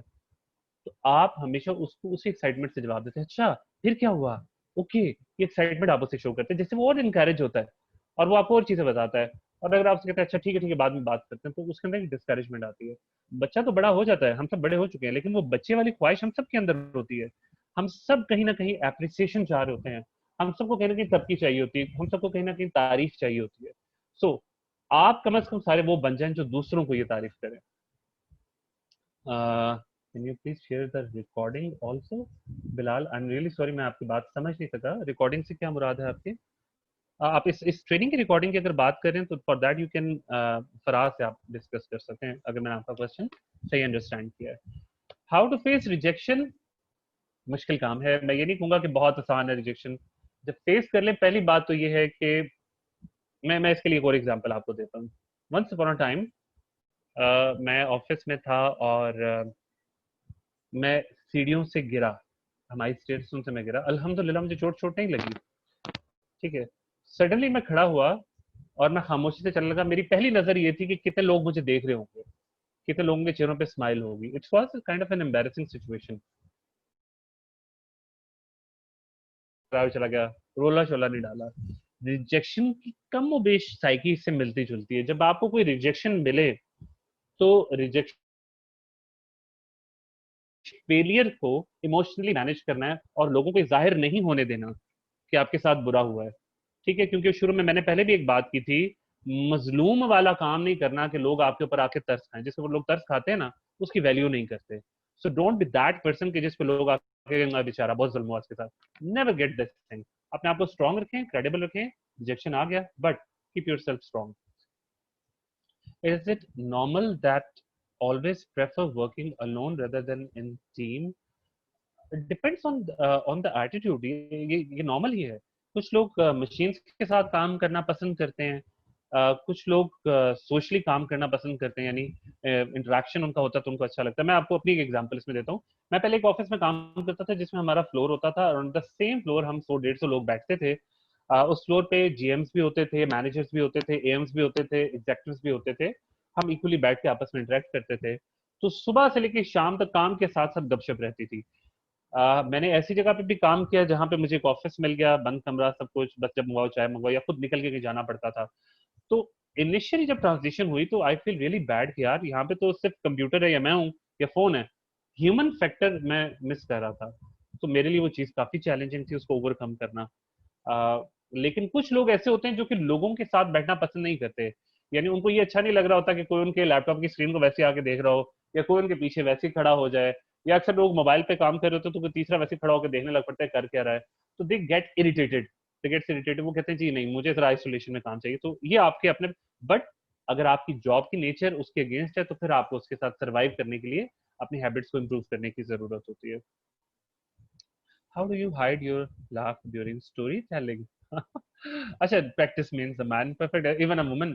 तो आप इसकी जब प्रैक्टिस करेंगे तो इससे आप चीजें, जैसे मैं बार बार रिहर्सल्स की बात करता हूँ, तो उससे आपकी तमाम चीजें बेहतर होती जाती हैं। Practice and practice again for this thing if you want to present anything. How should you deal with close friends facing the same challenges that you are and give up very easily, constantly complain, and their behavior practically reduce your own potential and possible accomplishment? They keep reminding you that anything and everything is impossible to achieve. इसके लिए देखिए, वो मुख्तसर मेरा जवाब होगा कि अगर ऐसे फ्रेंड्स हैं,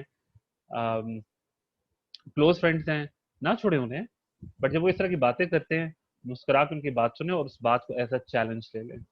आप इजीली गिव अप मत करें इन चीज़ों के लिए। अगर मैं आपके क्वेश्चन को सही अंडरस्टैंड कर सका हूँ तो यही इसका आंसर है कि उसको एज अ चैलेंज लें।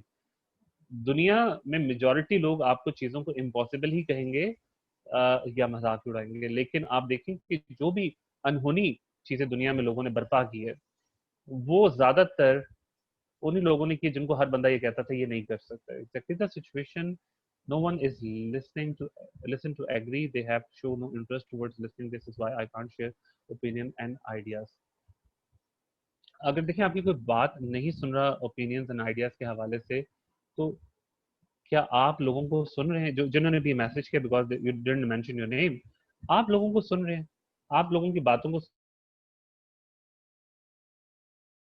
देखिए, सुनना और रिस्पॉन्सिवली सुनना, सुनना एक आम चीज है, रिस्पॉन्सिबली सुनना, रिस्पॉन्सिबली सुनना मीन्स कि आप उसको पूरी रिस्पेक्ट दे रहे हैं सुनते हुए, आप पूरा रिस्पॉन्स दे रहे हैं उसे, आप रिफ्लेक्ट कर रहे हैं उसकी बात को। It's a respect. जब आप किसी को रिस्पेक्ट देते हैं तो आपका मकाम उसकी नजरों में वैसे बुलंद हो जाता है। तो जिन्होंने भी ये मैसेज किया है, अगर आपके साथ कोई ऐसा नहीं कर रहा तो be a good listener for them. आपके इर्द गिर्द जो लोग हैं आप उनके लिए एक अच्छे लिसनर बन जाए। अच्छा लिसनर अगेन सिर्फ सुनता नहीं है, साथ में रिएक्ट एंड रिस्पॉन्स भी करता है, वो उनकी बातों को रिफ्लेक्ट भी करता है। How to control your anger for someone you hate most. मुश्किल सवाल है आपका कि आप नूर कह रही हैं कि अपना गुस्सा कैसे कंट्रोल करना है। आप जिससे नफरत करते हैं, it's it's a natural thing. Emotional management normally हम इसके लिए यूज करते हैं। पहले तो देखना ये कि सिचुएशन क्या है। अगर सिचुएशन ऐसी है कि जिसका आपको कोई नुकसान नहीं है, तो आप अपने गुस्से का इजहार करें। जिससे आपको आपने अगर उसको देखिए, गुस्से का मतलब क्या होता है, ये नेचुरल फीलिंग है ना। मुझे एक बंदा बुरा लग रहा है, बुरा लगता है माजी की वजह से, नेचुरल फीलिंग आएगी गुस्से की या इजहार बेजारी की, तो मैं उसे रिपेल करूंगा ताकि वो मेरे करीब ना आए। बट सिचुएशन के अकॉर्डिंगली अगर ये आपके फायदे में नहीं है और this is not a good gesture, इससे आपकी क्रेडिबिलिटी खराब होती है, फिर आपको इसको कंट्रोल करना होगा। जी इसको चार्जिंग पे लगा लूं, फिर हम नेक्स्ट क्वेश्चन की तरफ भी आते हैं। Just give me a second. Okay, how to reduce employ favouritism in organisation. How to reduce employ favourite, okay, favouritism को रिड्यूस एचआर के जरिए किया जा सकता है। मेनली बॉसेस की तरफ से अगर ये वाली सेंसेस होती है तो उसमें इस चीज को रिड्यूस करना काफी मुश्किल होता है, क्योंकि अगेन ये पर्सनालिटी एट्रीब्यूट है, ऑर्गेनाइजेशनल एट्रीब्यूट नहीं है। ऑर्गेनाइजेशन अपनी पॉलिसीज और मेरिट सिस्टम को स्ट्रॉन्ग करके, एसक्यूएस के स्ट्रक्चर को स्ट्रॉन्ग करके इस चीज को रिड्यूस कर सकता है। uh, जो आपकी एथिकल वैल्यूज हैं उनके जरिए चीजें स्ट्रॉन्ग नहीं हो सकती। I cannot able to see Facebook form till now. Please share it. Okay. Um, ये फिर फराज आपसे रिलेटेड क्वेश्चन है। Sir I have fear of eye contact with people specially during presentation, I totally lose my gestures. How. देखिए ये जो eye contact वाली चीज होती है ना, इसके लिए मैम ये बिल्कुल ऑफ कोर्स ट्रेनिंग में स्टार्टिंग में हमें भी चैलेंजेस होते हैं। जब आप किसी से बात कर रहे होते हैं और किसी की आंखों में देखने से आप कंफ्यूज होते हैं, so this is the focal point जहां पे आप देखा करें, not in the eyes. The other person can not जज कि आप उसकी आंखों को देख रहे हैं या ऊपर देख रहे हैं फ्रॉम नॉर्मल डिस्टेंस। तो आप इस पॉइंट को देखा करेंगे तो वो जो आई कांटेक्ट से अक्सर लोगों में घबराहट शुरू हो जाती है। वो नैन से नैनो को मिलाने से ना दिल धक धक करने लग पड़ता है, तो वो मत मिलाएं, वो आप यहाँ पे देख लिया करें। आई फेयर की बात है जी। Nepotism is in every industry, so how do I qualify in screening process when most of the HR people are favoring their relatives? इसमें तो देखिए ये भी एक अननोन मैसेज है। इसमें आपने पहले से जजमेंट खुद ही दे दी है। आपने एक डिसीजन दे दिया है जजमेंटल कि नेपोटिज्म हर जगह पे है। अ, हर जगह पे होगा, मैं ये नहीं कहता है, लेकिन इतना ज्यादा हर जगह पे नहीं होता। एक एक इंडस्ट्री ने अपने आप को बूस्ट भी करना होता है, तो एचआर वाले रिलेटिव्स को अगर सारों को ले आएंगे तो कंपनी कैसे चलेगी, ऐसे नहीं होता। ठीक है, रेफरेंसेस जरूर होते हैं, फिर साथ में जितनी मेच्योर ऑर्गेनाइजेशन होती है उसका प्रोसेस उतना स्ट्रांग होता है कि उसमें नेपोटिज्म वाली चीजें नहीं चल सकती। मैंने इससे कहा कि अगर तो ऑर्गेनाइजेशन पर्सन डिपेंडेंट है और प्रोसेस डिफाइन नहीं है, तो फिर उसका बेड़ा गर्क होगा। एंड पे जब बंदा जाएगा रूल्स चले जाएंगे, कंपनी चले जाएंगे, नया बंदा आएगा, नए रूल्स आएंगे। बट अगर ऑर्गेनाइजेशन प्रोसेस डिपेंडेंट है और स्ट्रक्चर उसके प्रोसेस का मजबूत है, तो फिर ये मेरिट सिस्टम को फॉलो करेगा और नेपोटिज्म उसमें अपना असर नहीं रख सकेगा। How introverts or people who can't start a conversation but once started then they are extrovert can expand their social circle through link। देखिए पहली बात तो ये कि साइंस ये कहती है कि इंट्रोवर्ट और एक्सट्रोवर्ट दोनों होना it's not a bad thing. पहले जमाने में हम ये जरूर कहते थे कि जो इंट्रोवर्ट्स उनको अच्छा नहीं समझा जाता था, बट अब जो एचआर है वो ये कहती है कि introvert is also a strength and extrovert is also strength depending on the job nature. आप किस जॉब की तरफ जा रहे हैं। तो आप अगर खुद फील करें कि आप introvert and you want to shift toward the extrovert, तो यस फिर आप अपने ये जो आपने लिखा है इट्स गुड, आप लिंक्डइन पे बाकी जगहों पे सोशल सर्कल को एनहेंस करें। ह्यूमन ह्यूमन फैक्टर यानी ह्यूमन टच की तरफ ज्यादा जाएं, लोगों से मुलाकात करें, चीजें देखें और देखें कि आपका रिएक्शन क्या आता है। फॉरन कोई भी चीज चेंज नहीं होती, need to take some time for that thing. Okay, there is another question. Sometime I got hyper on little or useless things. I don't know why I can't get rid of it. अगर तो देखिए इसमें दो चीजें, ये तो अगर आपकी हैबिट बन चुकी है तो हैबिट आपको चेंज करने में टाइम लगेगा। अगर तो आप हर वक्त हाइपर रहते हैं क्योंकि कहीं ना कहीं आपकी लाइफ में कुछ ऐसी पीछे स्ट्रेस कॉन्टिन्यूसली आपको मिल रही है जो आपको फ्रस्ट्रेट करती है और आपको नहीं पता चलता कि स्ट्रेस उसकी वजह से मिल रही है, इसलिए आप हाइपर हो रहे हैं। तो पहले उस फैक्टर को डायग्नोज करें, वो फैक्टर क्या है, और उस फैक्टर को किसी तरह ओवरकम करें, या फिर उस फैक्टर को रिड्यूस करने के लिए कोई और फिर रास्ता तलाश करें। तो दोनों में से अगर तो हैबिट है तो हैबिट चेंज करने में आपको टाइम लगेगा, and it's a bad thing अगर ये आपकी हैबिट है। When I speak while maintaining eye contact, I involuntarily laugh. What should I do to overcome this? This word okay. ये भी प्रैक्टिस के साथ इम्प्रूव होगा। इवेंचुअली डिपेंड करता है। देखिए ट्रेनिंग में अक्सर ही होता है कि मैं आपको आपकी एग्जांपल लेने की कोशिश करता हूँ कि आप क्लास में सेशन कराने जाएं, यू नॉट अ टीचर, आप उनके कोलीग्स हैं, तो जैसे आप खड़े होंगे तो ऑफकोर्स आके आपके शरारती दोस्त भी होंगे, वो आपको देखते साथ ही शक्लें भी बनाएंगे, मुस्कुराएंगे भी बिला वजह, सीरियस बात पे हंसेंगे, हंसने वाली बात पे सीरियस रहेंगे, तो कहीं ना कहीं ये चीज आपको कंफ्यूज करेगी। तो ऐसी चीजों के लिए आपने जो पहला काम करना होगा वो ये कि आई कांटेक्ट मेंटेन ही ना करें उसके साथ, ताकि आपको और हंसी आ भी रही है तो टेक इट पॉजिटिव, यानी वो हंसना भी कोई बुरा नहीं है, बट ये ना हो कि आप सीरियस बात करें और उस पर आपको हंसी आ जाए, और नॉर्मली ऐसा होता है सर ये मेरी तो देख के हंस रहा है, वो वाला फैक्टर नहीं आना चाहिए। ठीक है, कॉन्फिडेंस को मेंटेन रखना और उल्टा उसके साथ बात करें कि आपको देख के तो मुझे मुस्कुराहट आ रही है, thank you for making me smile. Take it positively, उस सिचुएशन को पॉजिटिवली अपने अपने लिए हैंडल करना शुरू कर दें, ताकि लोग आपकी उस हंसी को नेगेटिवली ना लें, उसको अपनी स्ट्रेंथ बना लें। Thank you very much Kamar, that's a compliment for me, good. So हम वक्त के करीब करीब हैं, मैंने प्लीज अगर कोई क्वेश्चन मिस किया है तो आप क्वेश्चन मुझे बता सकते हैं। मैंने तकरीबन अपनी सारी बात आपके साथ मुकम्मल कर ली। आई continuously try to impress others and it exhausts me. Now how to overcome this? Mamuna, this is really a bad habit. You cannot make everyone happy or you cannot impress everyone. ठीक है, ये तो आपको बहुत ज्यादा mentally exhaust कर देगा, और कहीं ना कहीं आप साइकोलॉजिकली डिप्रेशन में चली जाएंगी। तो इस हैबिट को कैसे खत्म करना है? इस हैबिट को खत्म करने के लिए पहली बात तो ये कि अपनी जात पे कॉन्फिडेंस रखें कि मैं जैसी हूँ ठीक हूँ। इम्प्रेस आप किसी को भी तभी करते हैं, याद रखिएगा, किसी को इम्प्रेस करने की साइकोलॉजी क्या है। आप किसी को इम्प्रेस तभी करते हैं जब आपको ये लगता है कि वो मुझसे बेहतर है या वो मेरा फॉलोअर बन जाए। ठीक है, तो मुझसे बेहतर वाले कॉन्सेप्ट को अपने दिमाग में दोबारा से री इंजीनियर्ड करें कि मैं बेहतर हूँ। मैं इसमें ये नहीं कह रहा कि गरूर वाले सेंस में, गरूर वाले सेंस में ना मत करना, लेकिन आपने इसको अच्छे सेंस में जरूर डेवलप करना है कि मैं किसी से कम नहीं हूँ। एहसास कमतरी आपको मजबूर करेगा इम्प्रेस करने के लिए, और आपको हर किसी से इम्प्रेशन की स्ट्रेंथ नहीं चाहिए। This is not the life time. Okay जी, बुक्स की रिकमेंडेशन मांगी भी है। What if someone is not good in spoken English? How to overcome the stress when interviewers keep on judging you on this very basis? पहली चीज तो ये है कि अनफॉर्चुनेटली हमारे पाकिस्तान में कॉर्पोरेट इंडस्ट्री के अंदर इंग्लिश, स्पोकन इंग्लिश की डिमांड ज़्यादा से ज़्यादा हो रही है। उसकी वजह यह है, मैंने अभी जब कम्युनिकेशन की बात की, आइडियाज आपको एक्सप्रेस करने होते हैं, आपको इंटरेक्ट करना होता है, so this is the basic need. आपको इसको इम्प्रूव करने की ज़रूरत है। आप अपनी इंग्लिश लैंग्वेज के लिए या तो ट्यूटोरियल्स देखें या प्रैक्टिस करें, but you have to improve it, इसके बगैर गुजारा नहीं है। बट जहाँ तक जजिंग का ताल्लुक है, इंटरव्यूज का ताल्लुक है, जब तक आप इसको सीख रहे हैं तो कोशिश करें कि इस अगेन वही पुरानी बात आ रही है, रिहर्सल करें कुछ चीज़ों के क्वेश्चंस की, बार बार घर पे रिहर्सल करें इंग्लिश में, बेशक आप उसकी स्क्रिप्टिंग करके उसकी प्रैक्टिस करें, ताकि आपका कॉन्फिडेंस जो वो डगमगाए मत।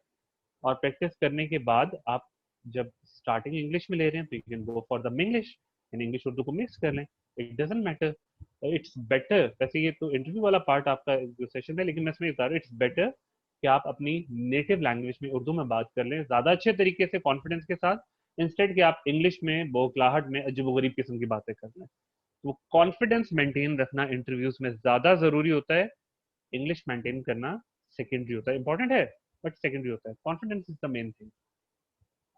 ओके जी, I think time is nearly up. तो Faraz, do we have any other question जो मैंने शायद आंसर ना किया? बुक्स का है तो रिसेंटली मैंने 2 बुक्स मुझे रिसीव हुई है, और अभी भी एक 7 हैबिट्स ऑफ हाईली पीपल है, एक मैं पढ़ रहा था, और एक और बुक थी जो मुझे बड़े मजे की लगी थी, ये मैं रिकमेंड करूंगा। मैं भी इसमें आधे में पहुंचा हूँ। It's how good people make tough choices. I don't know if I am able to display it और not. This is by Rushworth, और ये मैंने अभी आधी पढ़ी और बहुत ही इंटरेस्टिंग बुक है। मैं इसी को रिकमेंड अभी करूंगा कि आप इसको जरूर देखें। मल्टीपल बुक्स और भी हैं। मैं लिंक्डइन पे पहले तो रिव्यूज शेयर करता था, अभी भी मैं ट्राई माय बेस्ट, मैं अपने लिंक्डइन की प्रोफाइल पे अगर कोई किताब पढ़ूंगा तो पढ़ने के बाद उसका रिव्यू आपके साथ जरूर शेयर करूंगा, वहां पे आप मुझे फॉलो कर सकते हैं। We have another question: how to show work hard in front of seniors in an organization? I do work hard but I cannot show. ये बड़ा जरूरी है प्रोपोगेट करना काम को। अब डिपेंड करता है कम्युनिकेशन क्या चल रही है आपकी। जब भी कोई काम आपको मिलता है, अगर तो आप किसी ऐसे ऑर्गेनाइजेशन में जहाँ पे ईमेल्स का कल्चर है, तो ईमेल्स पे अपने काम को एक्सप्रेस करना बड़ा आसान होता है। बट जहाँ पे ईमेल्स का कल्चर नहीं होता और वर्बली चीजें चल रही होती हैं, तो आप जब भी कोई अपना काम अच्छा करते हो और वो अकॉम्प्लिश हो जाता है, तो अपने बॉसेस को बताने के लिए थोड़ा सा जुगाड़ ये लगाया करें कि आप एक छोटी सी सेलिब्रेशन रख लिया करें, और सेलिब्रेशन में सबको बुला के कहेंगे सेलिब्रेशन इसलिए लगी because I did achieve this. तो उनको रियलाइज हो जाएगा कि ये आपने किया, and it's a positive gesture. इसमें कोई नेगेटिविटी भी नहीं होगी, ना किसी को बुरा लगेगा, क्योंकि आप उनको किसी चीज पे, चाय पे बुला लिया, अगर इफ यू कैन अफोर्ड तो खाने पे बुला लिया, या हाई टी पे बुला लिया। It depends on you and your financial situation. So Maryam आप कहती हैं कि sir when we generally expand our social circle we get the information knowledge like stuff but also receive along with some sort of harassment or cheap comments, remarks or negative vibes, what we can do? मैं देखिए, social circle आप बिल्कुल अपना expand करें, और जैसे मैंने कहा क्वालिटी सर्कल इंक्रीज करें, क्वालिटी सर्कल। एरा गैरा नथु वाला काम मत करें, ठीक है। नॉलेज एंड इन्फॉर्मेशन मिल रही है, तो अगर तो ये कमेंट्स की आप बात करी हैं सोशल चैनल्स की, तो सोशल मीडिया पे आपको सेटिंग्स का मालूम होना चाहिए कि हर तरह के कमेंट्स एंड रिमार्क्स के ऊपर आप रिस्ट्रिक्शन भी लगा सकते हैं कि कौन कमेंट्स दे और कौन ना दे, या कमेंट आपकी वॉल पे आपसे अप्रूवल के बाद जाए या डायरेक्टली जाए। तो इन चीजों का आप फायदा उठा सकते हैं इस चीज पे। What if the interviewer wants to join on less amount or low grade? मैं सॉरी सबाहत, आपके क्वेश्चन को मैं शायद रियली सॉरी मैं अंडरस्टैंड नहीं कर सका। सुबहान, फीडबैक एंड अटेंडेंस भी हो जाएगी। आप लग रहा है जल्दी जाना चाह रहे हैं, मैंने बोर कर दिया आपको, है okay. Giving others extra favours, giving others extra favors in spite of my tough routine cause disturbance sometimes, should hear this or educate step। नहीं, एक्स्ट्रा फेवर देना किसी को बुरी बात नहीं है, बट बंदा बंदा देख के फेवर दी जाती है। आप उसको फेवर दे, इसको because I have very less time, मैं इसको कोशिश करता हूँ कि लास्ट में आपको, आपका सवाल बहुत अच्छा है, इसको एक्सप्लेन कर सकूं। इससे हम कहते हैं मैनेजिंग एक्सपेक्टेशंस। मैनेजिंग एक्सपेक्टेशंस ये चीज होती है कि आप जब कोई काम किसी के लिए कर रहे हैं, तो क्या उसको बावर कराने में कामयाब हो रहे हैं आप, क्या आप उसके लिए कुछ कॉम्प्रोमाइज कर रहे हैं, सेक्रीफाइस कर रहे हैं। यानी आपने किसी के लिए बहुत ज्यादा काम किया बट आपने उसको रियलाइज ही नहीं करवाया कि आपने क्या किया, तो this is the bad thing. आपको ये हैबिट चेंज करने की जरूरत होगी। जब आप किसी की वो, क्योंकि आपको मतलब फ्री माल के तौर पे मत लेना, वो आपको वैल्यू तो करे उस चीज की। तो ये चीज बहुत जरूरी होती है कि उसको बावर कराना। हम मुरवत के मारे हुए लोग होते हैं। हम, ये मैं ऑफिस की लाइफ के लिए बात कर रहा हूँ, हम क्या करते हैं किसी के लिए बहुत ज्यादा फेवर्स कर देते हैं, इवन उसको रियलाइज भी नहीं कराते कि हमने तुम्हारे लिए कितना ज्यादा यार पेन लिया है, कितनी फटीक उठाई है। तो ये उसको बावर कराना एटलीस्ट बहुत जरूरी होता है, ताकि उसको पता चले कि आपने उसके लिए कितनी एफर्ट्स की। Feel nervous during presentation, what should I do? Practice my friend, practice. अपने अपने कुछ करीबी फ्रेंड्स बिठाएं जो आपके साथ लॉयल हैं, अच्छे हैं, उनको बिठाएं, उनसे टाइम लें। वो उनकी, यकीनन उनकी बहुत बड़ी वो फेवर होगी कि वो बैठे उनके आगे प्रेजेंट करें, उनसे फीडबैक लें। उस फीडबैक के अगेन दोबारा अपने आप को इम्प्रूव करें। कोई फ्रेंड अच्छा नहीं है घर में, आपके बहन भाई होंगे, कजन्स होंगे, वो नहीं है, फिर कैमरे को ट्राई करें, कैमरे में अपना सेल्फी स्टैंड लगा के अपनी वीडियो रिकॉर्ड करें प्रेजेंटेशन के लिए, और देन अपने आप को बार बार जज करें। I went for an interview and they were like you should join on 30K while the other were getting more than that. How to answer such question? Okay, अगर तो वो जो जिनके पास आप इंटरव्यू देने गए थे, मैं अभी भी आपके सवाल को ना अंडरस्टैंड करने की कोशिश कर रहा हूँ। अगर तो आप जहाँ इंटरव्यू देने गए थे और उस ऑर्गेनाइजेशन ने कहा है कि आपको 30K ही देंगे और बाकी 30K से ज्यादा हासिल कर रहे हैं सैलरी, ऐसी सूरत में तो ये आपकी नीड पे डिपेंड करता है कि क्या ये 30K आपको सूट करता है या नहीं करता, instead of comparing with others, क्या ये आपके लिए सूटेबल है नहीं, ये आप पे डिपेंड करेगा। करता है तो ज्वाइन करें और अपनी एफर्ट से कोशिश से इस चीज को दोबारा से मनवाएं, लोहा ना मनवाएं। Giving others extra favours in spite of my tough routine, और ये मैं ऑलरेडी आंसर कर चुका हूँ question. Okay, I think I don't have any more questions and the time is up. Faraz, are we done with the questions? Because you have shared the feedback link as well, I have seen in the chat. Yes, sir. I Faraz? believe all the questions are answered. Okay, that's great. So thank you, Faraz, for your facilitation, or thank you, friends, for bearing me for 2 hours. I hope I tried my level best कि मैं आपको अपने experience से ज़्यादा से ज़्यादा learning tips दे सकूं, and I wish you all the best for your future. I wish के इस कोविड सिचुएशन से पाकिस्तान जल्दी निकले, आपको ज़्यादा से ज़्यादा अच्छी अपॉर्चुनिटीज़ मिले। Lot of prayers for your side, remember me in your prayers as well, और I'll share my LinkedIn का, मैं अपना LinkedIn का प्रोफाइल का लिंक आपके साथ शेयर कर लेता हूँ। By any chance, if I'm not able to answer any person's query, first of all, my apologies for that. आप उस पर भी मुझसे questions कर सकते हैं, but by any chance मैं अगर उसमें थोड़ा सा लेट हो जाऊँ, again my apologies for that thing. Thank you very much. Wish you all the best. Take care and Allah Hafiz. Thank you so much, Sir Jawad, and it was a real honor for us to have you here. Same here.